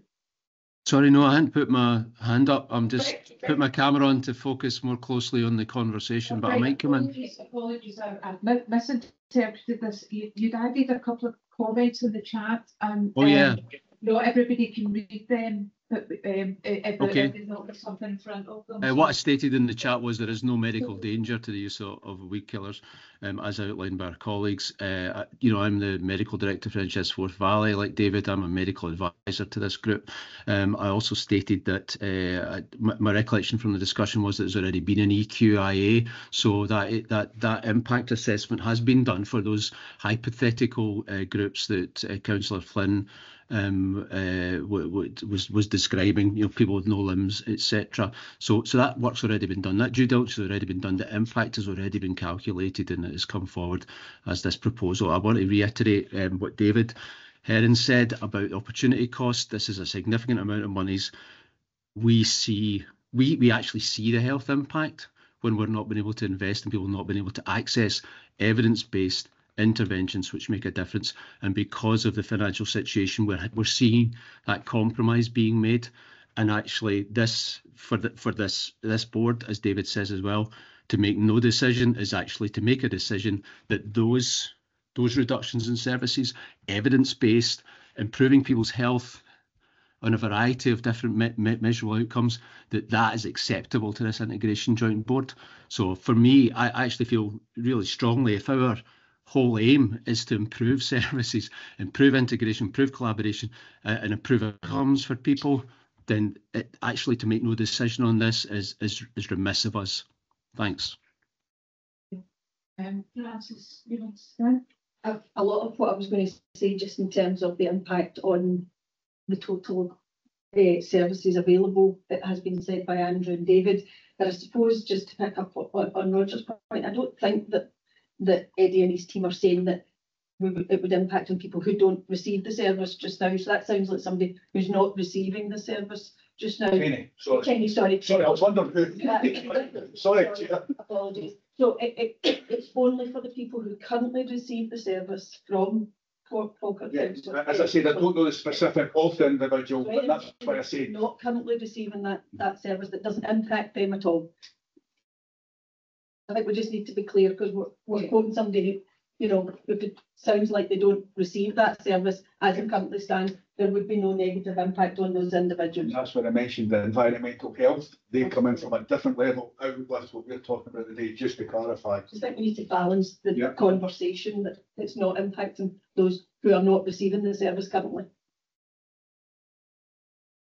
Any other comments or questions? Can I just say to you, I'm not asking not to take a decision today, take it down to the next meeting, we'll have more information from the officers.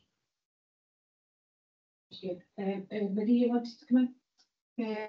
I suppose a couple of comments. Just, I know David and Andrew have articulated that, and Francis has mentioned it as well.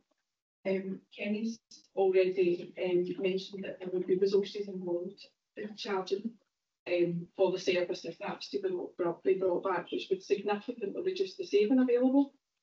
I think when we're going to have to be considered and are already implementing decisions around reducing care packages and restricting long-term care placements, I think those are the more difficult decisions for us.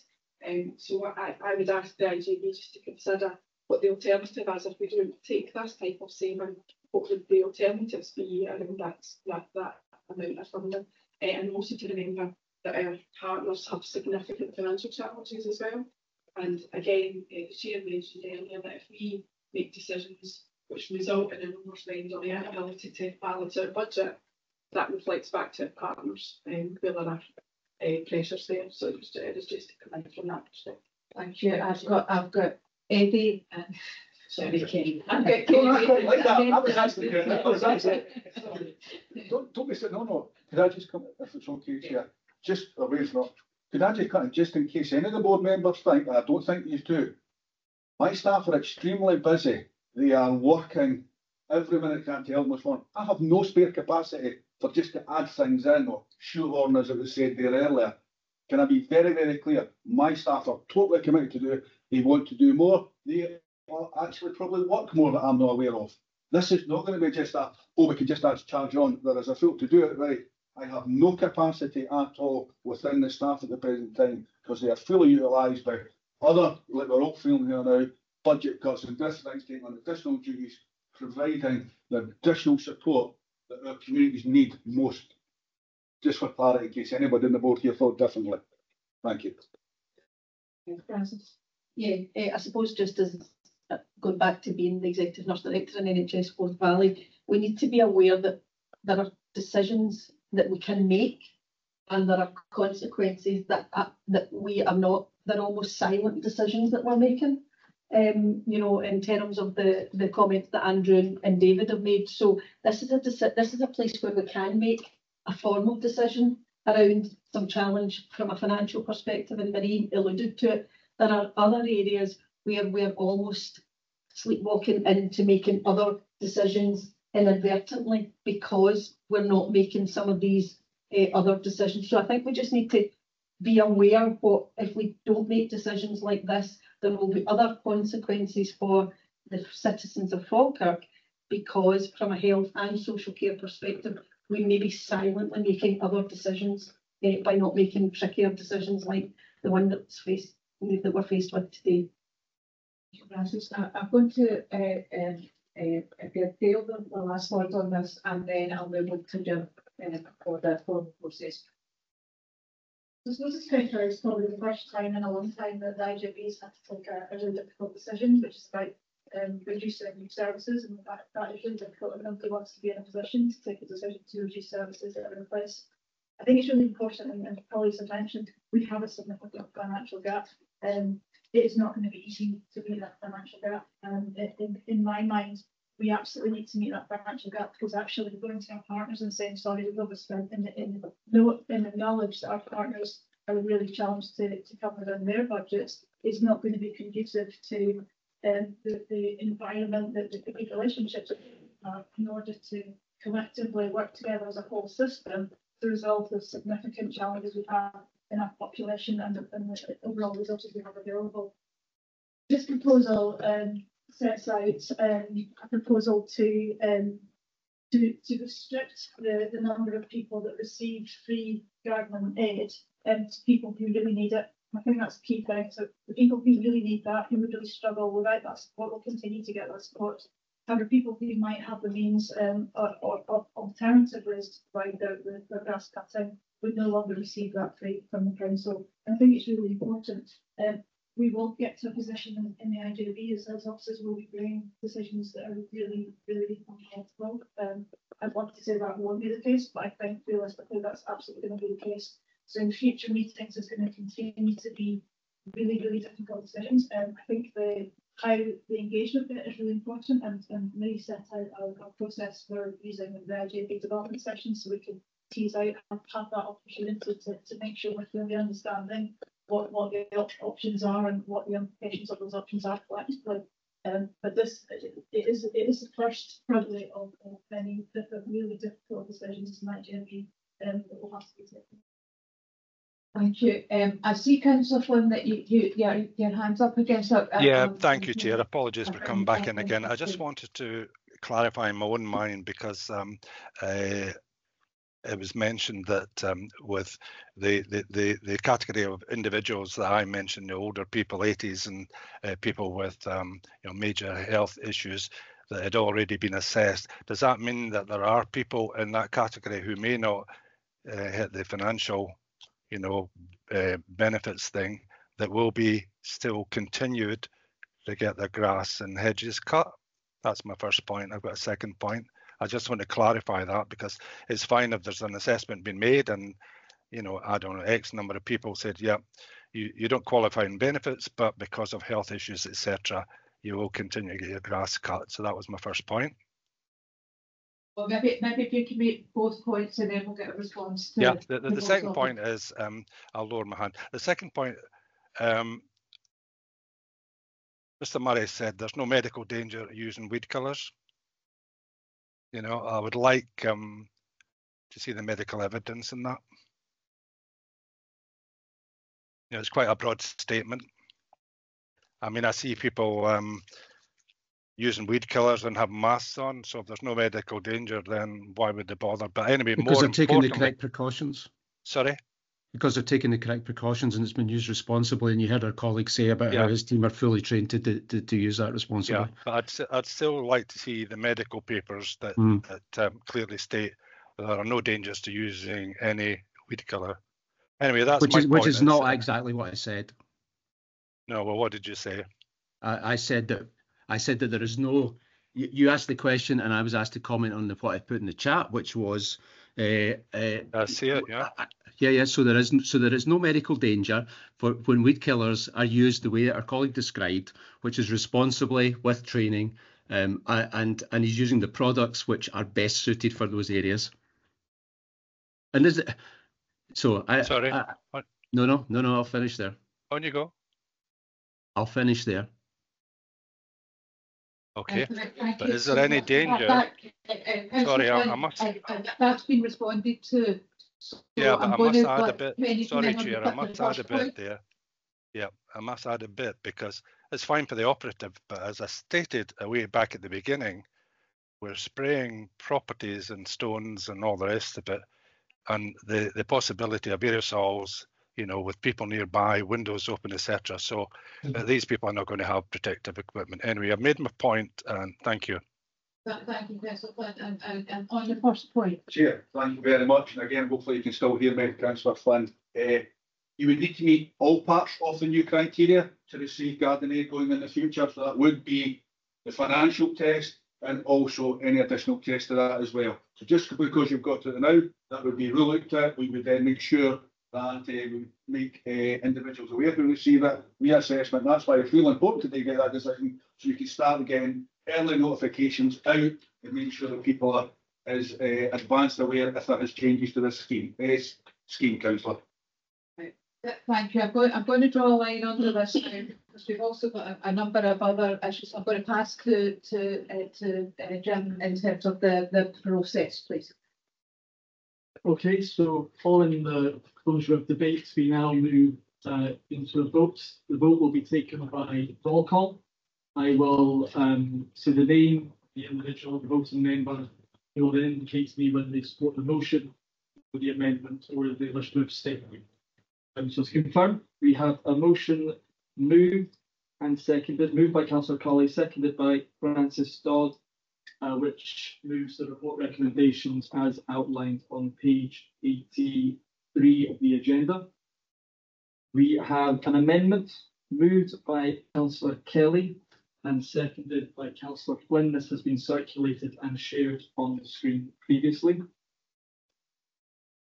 Councillor Colley. Motion. Francis Dodd. Motion. Councillor Flynn. Amendment. O'Neill Johnson. Motion. Councillor Kelly. Amendment. And Michelle McClung. Motion.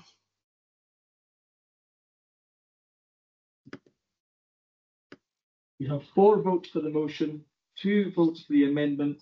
Motion's carried.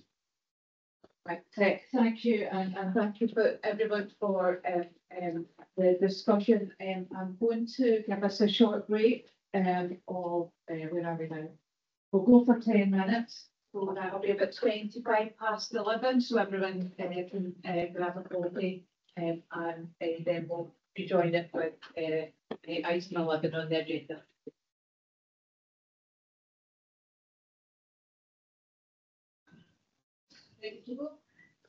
Welcome back, everybody. And thank you for the first part of the meeting. And I'm going to just quickly move us on to item 11 on the agenda, the medication policy, and we'll move into Caroline again. Thank you, Caroline. So the report outlines the process used to review and update the medication policy for care at home services provided by the partnership. Section 3 highlights that the current policy was implemented in 2018 and requires an update to practice. Section 4 outlines the approach used to review the policy. This involved a short life working group with representatives from across the services that met face to face over a 9-month period to update the policy and associated training. I'd like to thank the members of the short life working group, in particular the care at home team manager, who was key to the development of this policy. The updated policy has also been considered by the Primary Care Prescribing Group, and they've made a few minor suggestions that have improved the policy. The updated policy can be found in Appendix 1. It makes clear the roles and tasks at each stage of the medication administration process and streamlines the medication support plan process. I would ask the board to note the proposed timetable for implementation in Section 4.7, which highlights following training, the updated policy will be implemented on the 1st of March 2025. Also to confirm that training will be delivered within available resources and there's no additional resource required. An APIA has been completed and been circulated, and I would ask the board to approve the policy and timescale for training and implementation. I'm happy to take any questions. Thank you, Caroline. And yeah, I'm going to say this is another huge piece of work. I don't know how everybody keeps up with the amount of things that are in train at the moment, and a really important piece of work in terms of supporting individuals and the staff who work with them. I'm going to open up for any questions or comments. I'd just like to thank Caroline for all her and other people in the group, because it was quite on the group, so it was quite a lot of work. So thank you, Thank you. And I've got, Caroline and then Francis. Hi there. I just had a couple of questions. It's the first time I've seen this policy. Carers, in terms of carers, they've asked a couple of things around about medication, like leafleting information and GP practices so that they can be informed prior to a conversation with professionals about care plans and medication, and just some challenges around about understanding what medication is being provided to the care for person and having the right information. The example that I have is that there was a number of pieces of medication, I think all probably quite similar looking in blister packs without information as to which was for which ailment. So I think just generally just wondering if that's kind of covered off in the policy, and if carers are told where to go in order to get support if they're struggling with what medication is what. And just a final quick thing, just in terms of the report itself, it talks, or the policy, it talks about personal carers. Is that unpaid carers or like family members that are carers, or is it a different type of personal carer? Thank you. So the policy is specific just for care at home services, so it's for people that are receiving a care service. So the policy is around to administer the medication. What I would say, I would provide reassurance in terms of carers are able to make contact with the pharmacy care system, which support the delivery of this policy.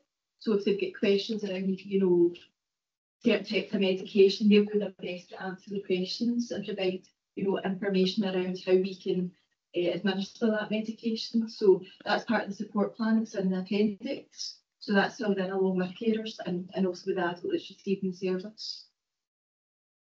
Thank you. Apologies for misunderstanding.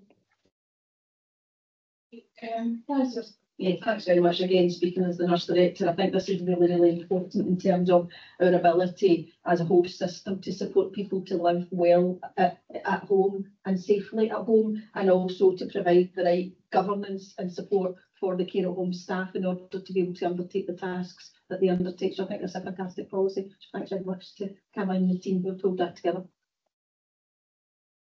Do we have any other questions or comments? In that case, are we happy to approve the recommendations? Okay. Great, thank you very much. I'll move on to item 12, the housing contribution statement, and that's Natalie.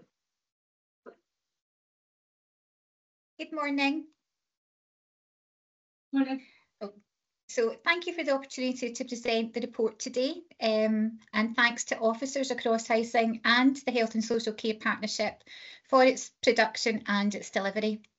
The purpose of this report is to present the Housing Contribution Statement 24 to 28 for approval, and also to highlight the progress made through the previous Housing Contribution Statement 2019 to 2023.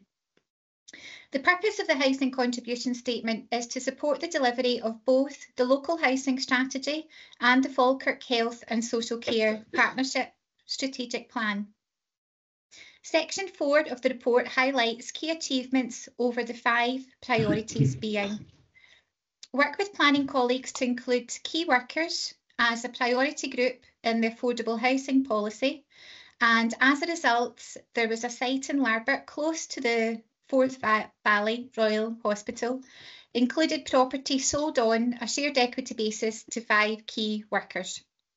A homeless prevention team has been introduced to deliver new and innovative ways to prevent homelessness. Delivery of 85 older ambulant properties and 9 wheelchair properties. In addition, we've just recently completed the new build site at Oakbank, now named Japp Gardens, and that was also visited by the Housing Minister earlier this week, and other local authorities who recognise this as a model of best practice. And that includes 25 ambulant flats and 7 wheelchair bungalows. We have also introduced a core and cluster model, and that's been delivered with people with complex needs. Ongoing work that will be carried over into the new Housing Contribution Statement is the joint working between Housing and the Health and Social Care Partnership to review the Disabled Adaptation Scheme, and we hope to be presenting back in the near future on the findings. Section 5 of the report highlights the evidence base of the housing need and demand assessment and consultation that has informed the strategies and priorities. And the housing contribution shows that there's a need for more affordable housing. There is also an acute need for larger properties. There is a growing need for wheelchair properties, and this includes larger homes for families where 1 or more family members have a physical disability. There's also a need to provide further housing options for people who have complex care needs, and these are reflected in the priorities that will be taken forward in the next statement.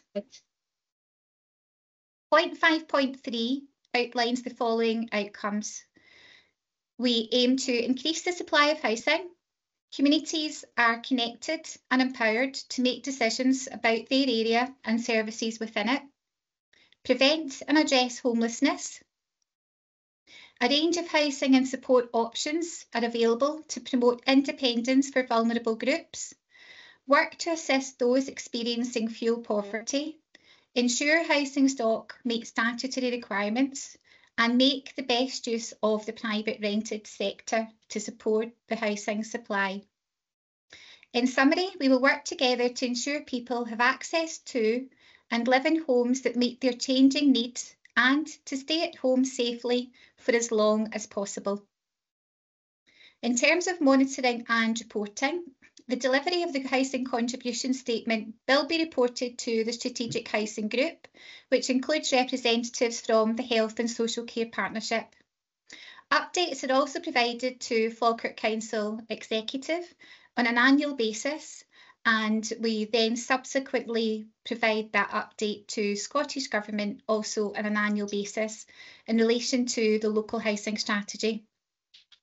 Progress reports will also be sent to the Strategic Planning Group, and formal reporting through the Health and Social Care Partnership annual performance reporting. Thank you, and I'm happy to take any questions. Thank you very much, Natalie. Again, I just keep saying this, another huge piece of work. But I think you're very interested in the importance of housing to health and well-being, and I think the numbers around ambulance housing and wheelchair accessible housing, I think are fantastic, and about moving forward in that. And I think your point about larger homes where someone in the family is disabled, is certainly, I know as a councillor, that's something that very often is coming through my inquiries. So I think, you know, a real need being identified. So I'm going to open up for any questions or comments.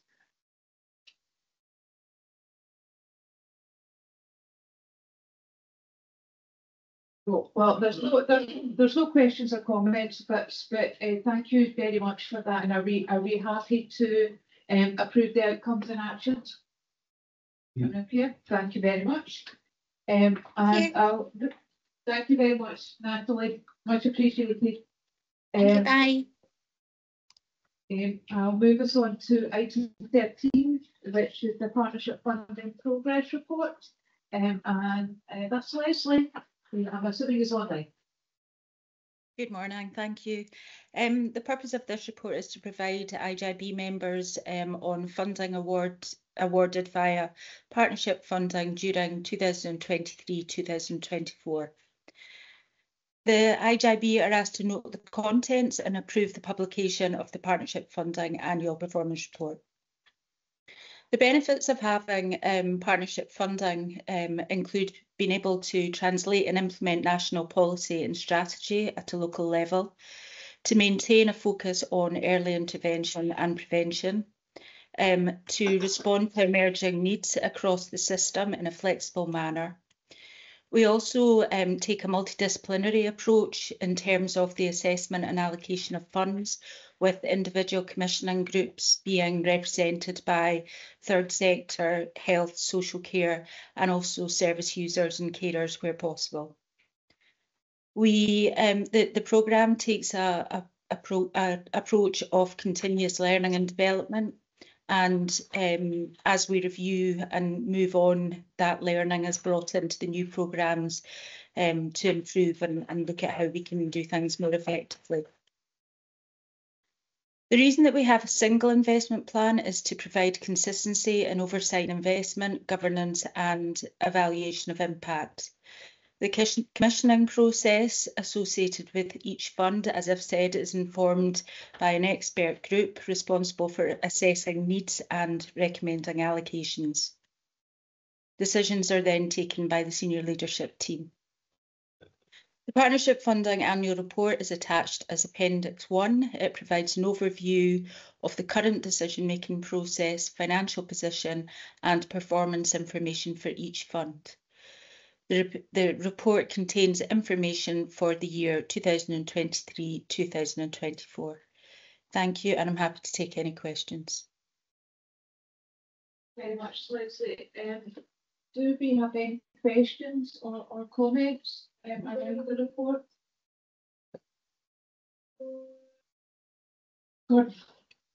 Just as a comment, there are some great projects in there and some really good detail for the benefits they've provided to individuals. I guess a couple of things that stood out for me. One was the comment about management fees. I know it's always an issue in grant making that organisations have very different policies sometimes, so it's good to see some measure of consistency being brought for that. The question I had really was around some of the projects, I don't want to name any, that appear to have relatively low beneficiary numbers but quite high costs. And you know, sometimes that is appropriate because of the nature of the work. I guess I just want some sort of assurance, sort of value for money as part of the decision-making process, when, you know, I'm sure there is competition for funds and more good projects than could ever be funded. Yeah, absolutely. Value for money is very much a consideration. as members will know, it's very difficult to actually assess the impact of projects that are focusing on prevention and early intervention, and they often require more intense support for individuals. But absolutely, we do consider value for money. I was just going to say as well that I mentioned earlier that as part of the budget work that worked for the medium-term financial plan, we are going to be reviewing reserves, which were all planned recurring, and part of that will involve a review of the partnership funds and the outcomes that we're receiving in relation to the funding that's in place. So we will be considering that. So just to provide that assurance, we'll be looking at that in the overall financial perceptions. Very much. I'd just like to say, Leslie, that how much I've enjoyed the report and the snapshots and the examples of the great work that's been going on. And I know that all of the projects involved and the partnership, the support of the partnership funding is really important. So thank you very much for that. I'm going to see if there's any other comments or questions. In that case, are we happy to note the contents and approve the publication of the annual report? Yes, thank you very much. Thank you very much, Leslie. Thank you. We're moving now swiftly on. I won't leave you here. To the Falkirk Alcohol and Drug Partnership update, and I believe that's Phil who's going to be presenting.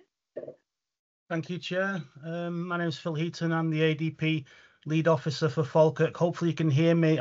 The sound was a bit garbled before, but I'll press on. So it's been a very productive year for the Alcohol and Drug Partnership this year. We've managed successfully to restructure into an executive committee with representation from key stakeholders.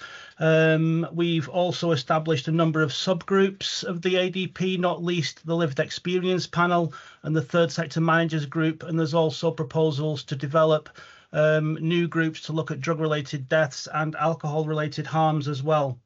We've managed to achieve green RAG status for all the 10 MAT standards, and we are just about to embark on a comprehensive strategic needs assessment, which will take the work over the next 6 months and lead to a new strategy and delivery plan being developed for the next 3 years. Turning attention to the reports before you, the two main topics that are in there is the summary of the drug-related deaths from 2023 and the MAT standards implementation work. So the drug-related deaths, each year National Records of Scotland produces a oversight report for drug-related deaths for the previous year. And it comes as no surprise that these drug deaths are increasing each year. There was 1,172 drug deaths in Scotland in 2023. And the rise nationally was reflected locally as well. So we had,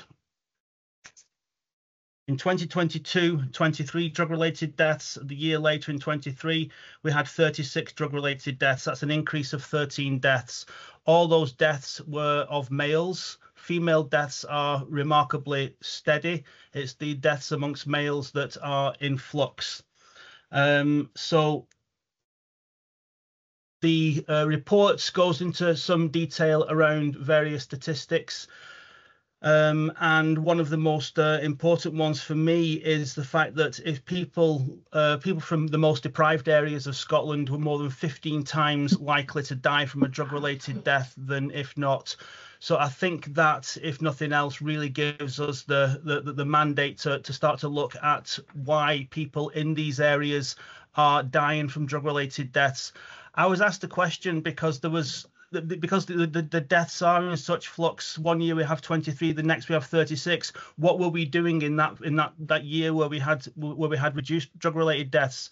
And there's not, unfortunately, one thing that we can point to that categorically tells us that that's the reason why drug-related deaths were reduced that year. For example, I looked at the deaths from year to date for this year, and we are running at 50% less than the previous year just now.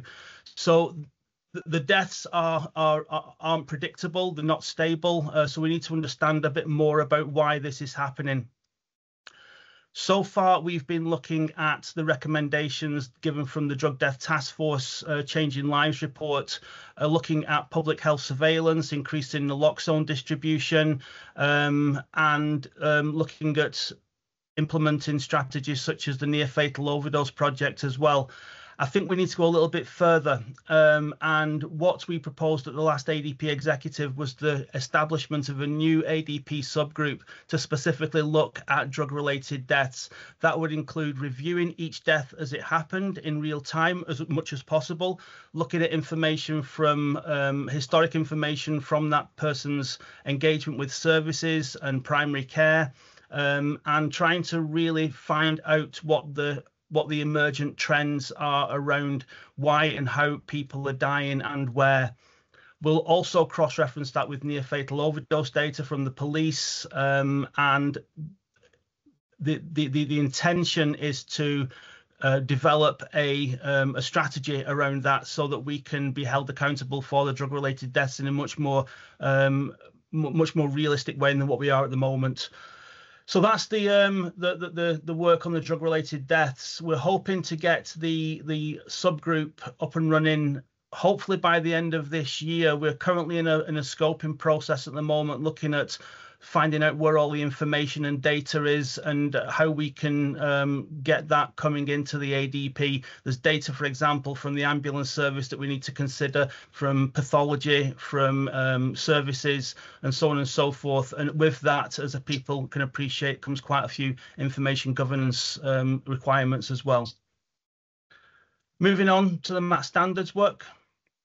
So this has been a feature of the ADP over the last couple of years, and in the report I've included a table which shows the progress of the implementation over the last 3 years of the MAT standards. So 2024 in April we submitted a report to Public Health Scotland on the work that we've been doing so far across Forth Valley. This is measured across Forth Valley, not in Health and Social Care Partnership area. And you'll notice that we've managed to hit green or provisional green for all of the MAT standards. The difference between provisional and full green is that more data is needed around those standards which are marked as provisional green, and that just means that we need more time to see them being implemented. It just means we need to collect more data basically for those. So the goal over the next wee while is to make sure that these standards are not only implemented but are sustained and maintained. We need to build these standards into service level agreements so that they are part and parcel. They're not a bolt-on to what services provide. They constitute the actual fabric of what services provide. So that's the goal over the next wee while. As I was saying just before, the ADP is just about to embark on a comprehensive needs assessment exercise, and that will involve all stakeholders. They will be fully involved in the process, as well as the lived experience panel and people in recovery. And the intention is that early next year we will be in a position to draft a new ADP 3-year strategy, and from that generate a delivery plan going forward, so that again this is about accountability, so the ADP will be accountable and it will be fully transparent. That's it from me. Happy to answer any questions. Thank you very much, Phil. I mean, obviously, when we're discussing drug-related deaths, you know, it's always with significant sadness. You know, each individual is affected, but obviously their wider families as well. And I think, you know, it's obviously the level of difficulty in assessing why things are so different between 1 year and another. And I think it's great to hear around the subgroup that will be doing that real deep dive into the information in real time, because obviously the National Records of Scotland information is behind time. So I think that's really helpful. And I think also the work in the progress that has been made in relation to the MAT standards is significant, and I think building that into almost like business as usual for everybody who's involved in supporting individuals, I think it's really excellent. So I'm going to open it up for any questions or comments. Councillor Flynn and then Councillor Taylor. Yep. Thank you, Chair. Thank you very much. Yeah. I would echo your statement, Chair. Philip, congratulations on that improvement in the MAT standards to provisional green or green, which is a fantastic achievement for you and your team. It reflects a lot of the hard work that goes on behind the scenes. So I would like to just say that. My question, Philip, really is quite rightly, you've highlighted the fact that most of the drug deaths are in deprived areas. Have you or your team noticed any link with the increase in drug deaths with connections with other people in the same areas? In other words, if there's a drug death, is there another drug death in that area with a family or friends associated with that person? Do you know what I mean? Is there a connection there that maybe would give part of the answers? I just wondered. So far, no. That does tend to happen in some areas, and if it does, then we would be very keen to have a problem assessment group going into that and looking at the details of that, because it may indicate a bad batch of drugs that have come into the area. But no, there doesn't appear to be any causal links between any of the drug deaths. But this is exactly the reason why we need to have this oversight subgroup around drug-related deaths, because at the moment the data is there, but it's spread across a wide variety of different services. We need to centralize that and have the ADP having complete oversight of that, so that we can start to make these links if they are there, and have a really good understanding of these deaths in the areas. It's interesting for me that all these extra deaths are, and it's really difficult to talk about drug-related deaths and not sound and try not to be compassionate, but it is the increase is all to do with males. There was also an increase in suicides nationally to do with males as well. The age range is between 30 and 45. So there's something going on for men in that age range in Scotland and by extension Falkirk that we need to be more aware of, I think. So this isn't necessarily about drugs for me. This is more about the social aspects of how people are living. If they're living in deprivation, if they've got no opportunity, no aspiration, no hope, then these are all factors which contribute to depression, to mental health problems, and what you get is unfortunately people using substances to escape. And if you engage in a risky practice, you are going to get burned at some point, which is what unfortunately does happen. So I think for me, this subgroup is about finding out this information so that we can provide a responsive and meaningful framework to enable people to escape from these deaths of despair. Do you think as well, Philip, that part of the reason that it's men is, I'm speaking generally now, but I'm thinking about myself as well. Men don't generally talk about issues as much as perhaps women do. Men may likely, I'm not a pub goer, but may likely in days gone by go into the pub and after a few pints talk to their mate and unload all their worries, but generally in everyday life they don't. Do you think part of that is the reason? I'm sure it is. There is something culturally about what men do and how they perceive themselves, and men are meant to be strong and boys don't cry and all the rest of it. Absolutely. Yeah, no, thank you for those answers. Thank you, Chair. Thanks. Thank you, Councillor Chair. Philip, can I ask you, do you have any figures on the use of naloxone in Falkirk area? Yeah, not to hand, but we do have figures for that. I can certainly get them for the IJB if there would be an interest for them.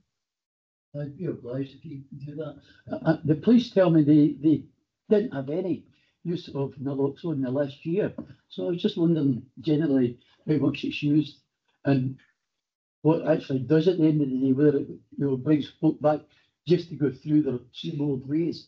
There's something there to use if it's reported. we're required to report the use of naloxone through to Public Health Scotland, and they maintain a database. I believe the numbers are actually you can be able to find them online at the Public Health website. But certainly all our services frequently distribute naloxone. We would want to try and get more pharmacies involved with the naloxone program as well, and that's certainly something that's come up in conversation recently. And we are in the process of working with Claxton Stirling ADP to develop a Forth Valley naloxone strategy. Because we don't have one at the moment. I think the previous strategy was just scattergun. Let's just get as many kits out as we possibly can. But I think we need to really focus where we are distributing these kits and where they are available. Previously, I've spoken to colleagues in government around the potential to have naloxone vending machines sited in areas of high deprivation and high drugs harms. So there's these interventions that we can consider. Obviously, that would have maybe an impact on the community as well, and they would need to be considered. But there is we are actively developing a naloxone strategy for Forth Valley at the moment. But I'd be happy to try and get those figures for you. Or like I say, they are on the Public Health Scotland website. Okay, thanks, Phil. Andrew. Thanks, and thanks, Philip. I was lucky enough to hear Philip's presentation to the executive leadership team at NHS Forth Valley recently. And I would want to link some of the issues maybe to the earlier conversation that we had around resources, because the funding reduction and reduction in capacity and be able to perform drug-related death reviews, which is where we get the learning, and it goes back to that last point about naloxone, for instance, is that a valuable intervention based on the learning that we've had before. But our ability, our capacity, because of reduction in national funding and local prioritisation, means that there is currently, so it's a very live issue, there's a paper coming through NHS Forth Valley with a request for resources to be able to carry out these drug-related death reviews to allow that process to continue. So it just hopefully brings in stark relief what the trade-offs are here, what the opportunity cost is, and where we need to place our investment, because obviously we want to look, as everybody's saying on this call today, the importance of being able to prioritise these work streams is key, but it does take resources, and resources have been withdrawn at a national level, and actually the Health Board has been asked to pick that up, and as I said, that's coming through our system. So these are very live issues. Thanks. Are there any other comments or questions?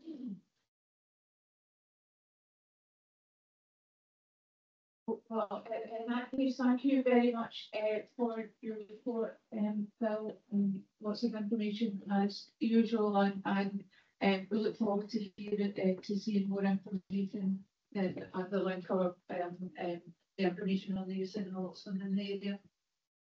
Thank you, Chair. Thank you. I am going to move on. I can't believe it, we're actually on time, according to my agenda, to Marie for the strategic risk register. Thanks, Chair. This is agenda item 15, the strategic risk register. This is the updated strategic risk register for the IJB. No new risks have been added since last reported. There are currently 9 live risks. Strategic risk 1, financial sustainability, 2 members on the trend is considered very high. 7 risks are assessed as high risk, and the risk in relation to primary care is assessed as medium. Committee will note at 4.3 that it has been recognised that the risk register needs a refresh and review to address outstanding actions in relation to a programme of reviews required. A risk workshop with the extended management team took place on Wednesday the 28th of August with our council and health risk managers present. The workshop reviewed strategic risks for appropriateness, explored the links to operational risks, and discussed potential future action plans. The outputs of the workshop will now be considered by the HSEB and partner risk managers, with actions to be brought forward accordingly, with an update to be provided to the mid-November Audit Committee, the IJB, along with an updated action plan and programme of reviews. In the meantime, the current register has continued to be reviewed in the usual manner, with some notable changes as follows. Risk 2 in relation to governance. As members will be aware, a review of the IGB governance arrangements is underway, with a workshop held in August, with outputs to be brought back to the IGB in November. It is also worth noting that management governance arrangements are also being reviewed by extended SMT. Good progress has also been made in relation to the review of the integration scheme. The draft scheme due to be published for consultation mid-November, as the Chief Officer set out in her earlier report. Strategic risk 3 in relation to partnerships. Current controls have been updated in relation to progress on locality planning, as per the paper on today's agenda, and the updated participation engagement strategy, which was approved by the IGB in June. In relation to strategic risk 4, capacity and infrastructure, some further current controls have been included with regard to the ongoing work of the Digital Technology Innovation Board and the HSCP Digital and ICT Liaison Group, having now been established. Around assurance for strategic risk 8, further controls have been added related to ongoing work with partner business resilience teams and the Forth Valley-wide Care for People framework exercise. Strategic risk 9 in relation to primary care has been reduced from very high to high, following a review by the former head of primary care risk lead and deputy medical director. The review developed a greater understanding of the challenges facing primary care and is being presented to the NHS Staff Governance Committee at its September meeting. IGB are asked to consider and comment on the report and the detailed risk register, and note an update will be taken to a November audit committee with outcomes of the risk workshop and a proposed updated action plan. I'm happy to take any questions. Thanks. Thank you, Marie. I think it's probably no surprise that the financial sustainability, considering our discussions throughout the meeting, it's very high. I'm going to open it up for any questions or comments. Gordon. Just to say, as chair of the audit committee, we go through this in a lot of detail at every meeting, aware that there are a number of possible changes coming through to the next meeting. So just assure the IJB will continue to be on this. Thank you. Any other questions or comments? Right.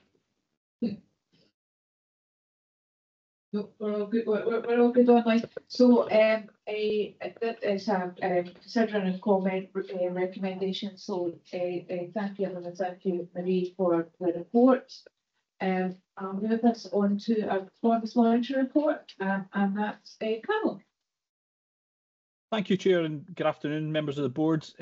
Before I provide some highlights from the report, I'd just like to draw attention to sections 3.4 and 3.5, which are at page 325 of the packs, where there's some detail around ongoing work to improve our performance indicators. So a couple of updates on that. So firstly, after discussions with the Alcohol and Drug Partnership lead, NHS Forth Valley performance colleagues and Public Health Scotland as well, we've taken the decision to remove indicator 67, which was around alcohol brief interventions. And that's due to continuing data quality issues and also some questions about the future of that indicator at a national level.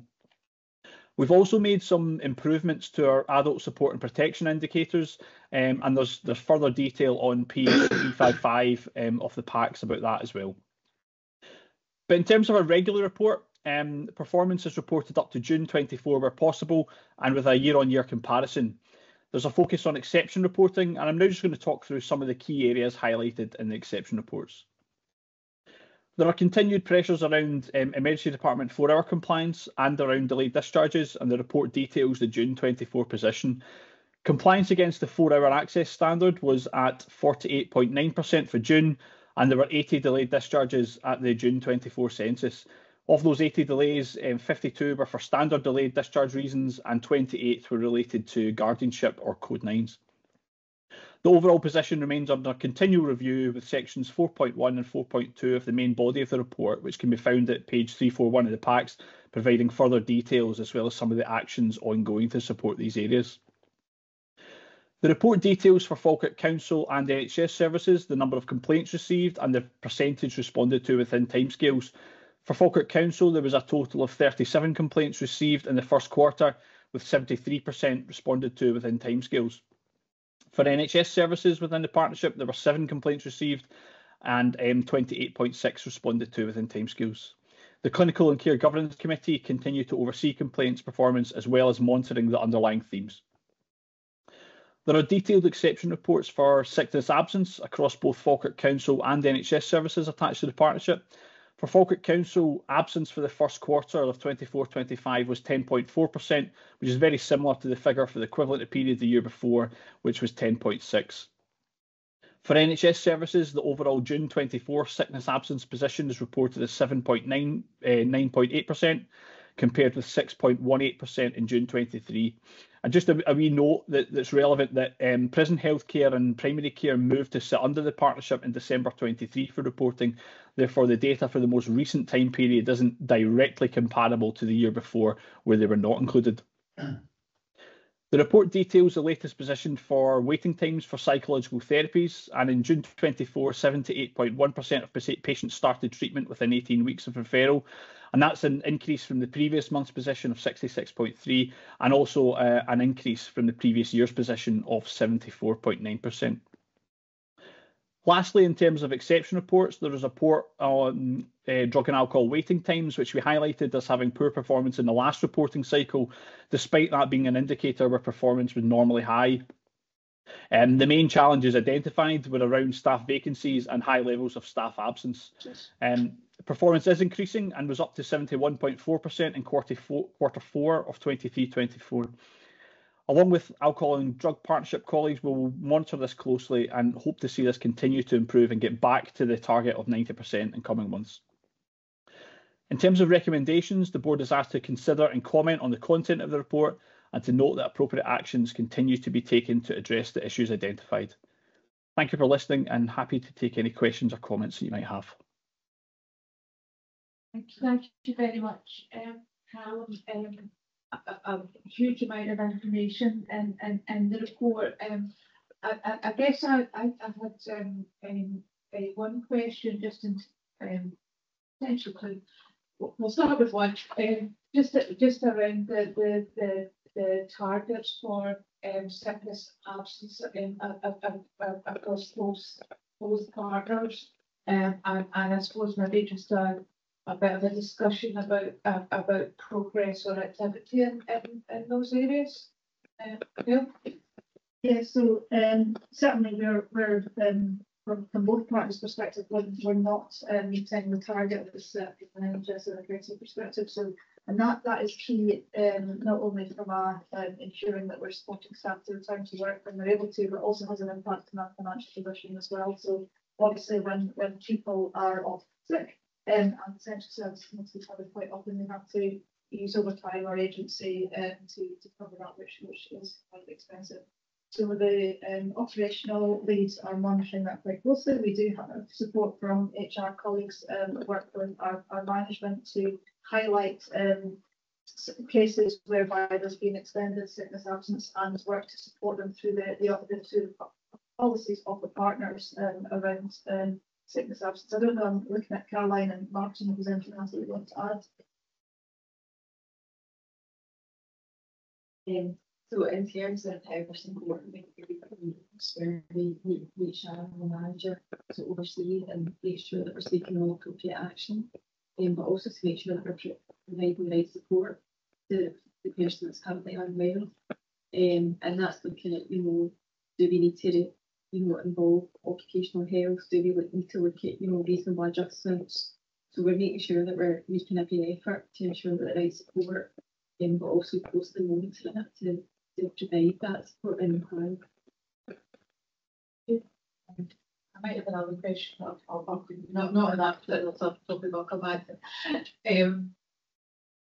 David? My eyes is terrible. Yeah, no, you got it right. A question for Callum really around the 28-day readmission rate, Callum.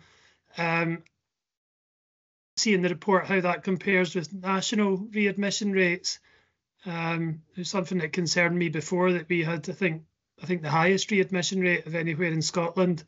Do you have the data on how we compare now? And I see there's a bit of a downward trend in Falkirk, unfortunately.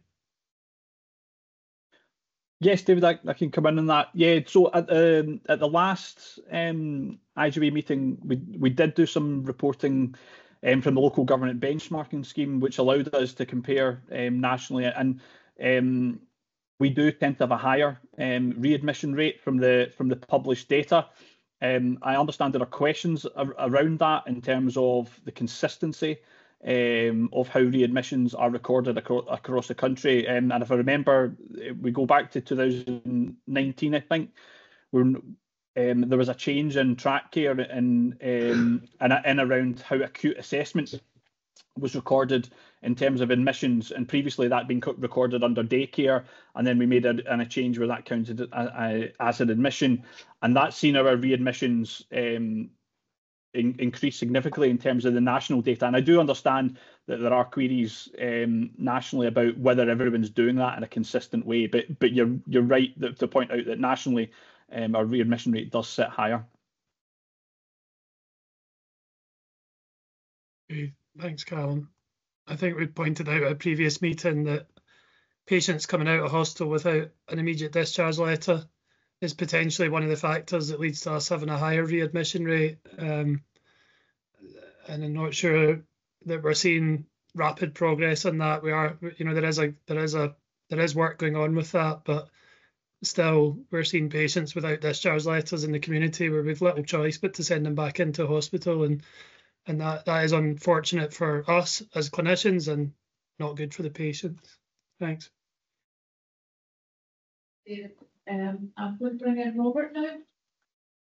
Yeah, thanks. And I've not got a question. It's just for the information of the Integration Joint Board that NHS Forth Valley have set up a promoting attendance group, which includes staff side and HR colleagues and managers. So we are actively looking at how to reduce our absences. So it's just for information for the group.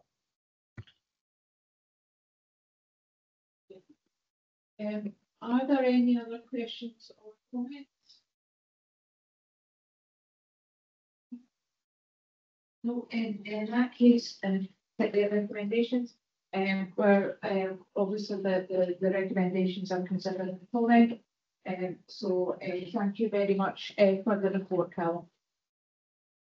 I'm going to move us on to agenda item 17, which is the annual assurance statements. Thank you, Chair. So this report presents its 2023-24 annual assurance statements for the Audit Committee, the Clinical and Care Governance Committee, the Joint Staff Forum and Information Governance. So just as a reminder, the annual assurance statements of the committees and the forum are prepared in response to a recommendation that arose from an internal audit report back in 2019. And the Information Governance Report provides assurance to the Integration Joint Board about the arrangements for information governance that are applicable to the board as a public body. This also includes the information governance arrangements in place with its partners, Falkirk Council, and Interest Organized and delivered services on the Integration Joint Board. So I'm not going to go through the report in detail, but happy to take any questions or comments. Thank you very much, Phil. I'm just going to open it up for questions or comments. Okay, are we happy then to note the report? Thank you very much. And I'll move us on to agenda item 18, which is the communication and engagement update, and that's Bob. Thank you, Fiona. So I'm here to present again the quarterly communications update, and this is the first time this also includes details of our participation and engagement activities, providing updates on how we're implementing the partnerships related strategies and joint action plan as approved at the last IJB meeting. So to begin, the report provides a summary of our activity and outcomes between April and June, and this includes 19 pieces of media and over 970,000 opportunities to see. You might notice that's quite a larger figure than usual, when that's due to the national coverage received about industrial action earlier this year. We also grew our social media follower count by 189 people during this period, received 3 pieces of feedback via the Care Opinion platform, and have had over 9,500 visits to the HSCP website and over 1,000 visits to the Living Well Falkirk website. In terms of consultation, we also held 7 events, and those supported the 5 online surveys that we had open and engaged with 140 people. So to start, the report outlines our key proactive media pieces, which during this period included positive inspection results received by our care and support at home service, with media coverage including a thank you message from our chief officer and quotes from people supported by the service too. We also received coverage for Dorota Court, who helped celebrate a special 104th birthday earlier this summer, and activity from our Adult and Support Protection Committee to mark Hoarding Awareness Week, and they partnered with Falkirk Delivers to host a stall on Falkirk High Street. In terms of participation and engagement, it's been a very busy summer period with activity including a consultation on a new strategic plan for palliative and end-of-life services, a well-attended sessions from the Falkirk Alcohol and Drug Partnership, which sought feedback on a new strategic plan and drummed up interest in the ADP's new lived experience panel, and also held some creative sessions with our learning disability teams to help draft a new strategy for learning disability services. The sessions included arts and crafts opportunities, allowing for people to use these services and their families to have informal chats about what support they would like to see. The report also includes notes on the challenges which face the partnership while conducting its communication and engagement activity, and it'll be no surprise that financial pressures across health and social care and also wider public services is front and centre for our next reporting period, with the partnership recognising the need for timely, appropriate communication and engagement on these difficult issues. The report also notes the challenges of consultation fatigue with that busy summer period, noting our commitment to offer meaningful engagement opportunities where possible and to go out directly to our communities where possible too. Elsewhere in the report, updates are provided detailing the new content available on our website this period, the introduction of summary updates of our IJB meetings, which help people to understand the role of the board more, and news of the proposed leadership restructure and staff engagement sessions which have been taking place this month.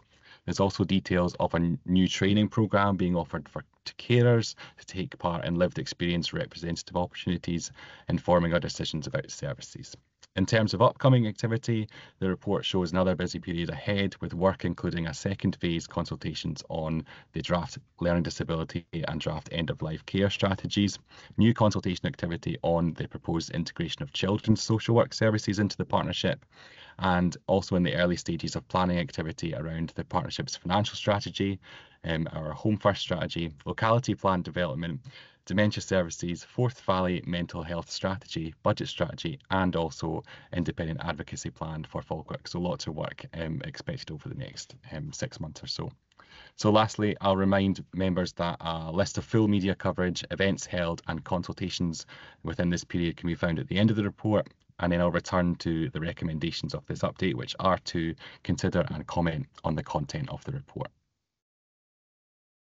Very much, Paul, and an excellent report and some really interesting stories within that. You're particularly interested in the numbers who continue to use the Live and Well resource, and a really important resource for enabling and supporting individuals in the community. So excellent. And always like the opportunities to see. It's something to do with my background that I quite like that. It says like nearly a million opportunities to see. So I'm going to open it up for any questions or comments.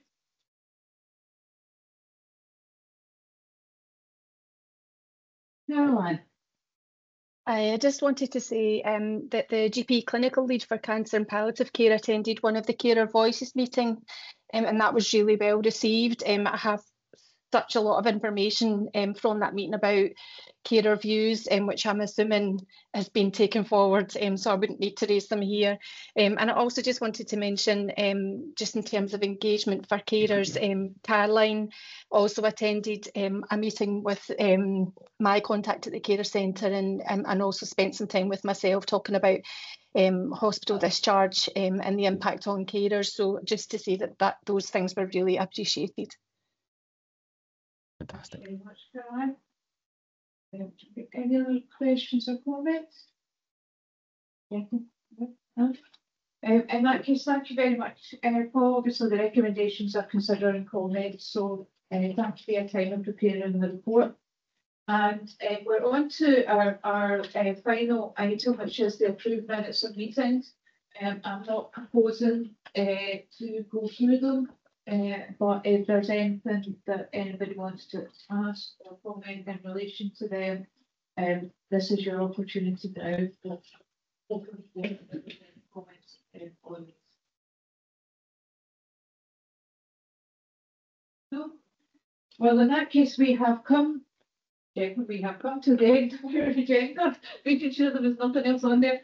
I thank you so much, everyone, for your involvement today. Well, our next meeting is in November. 29th of November. I should know that. I should be on my diary if my laptop on. Rather than just open. So we'll see you all at the next meeting, but obviously in between there's some information that will be shared of all the questions that have been raised during the meeting. So thank you very much, everyone, and have a great day.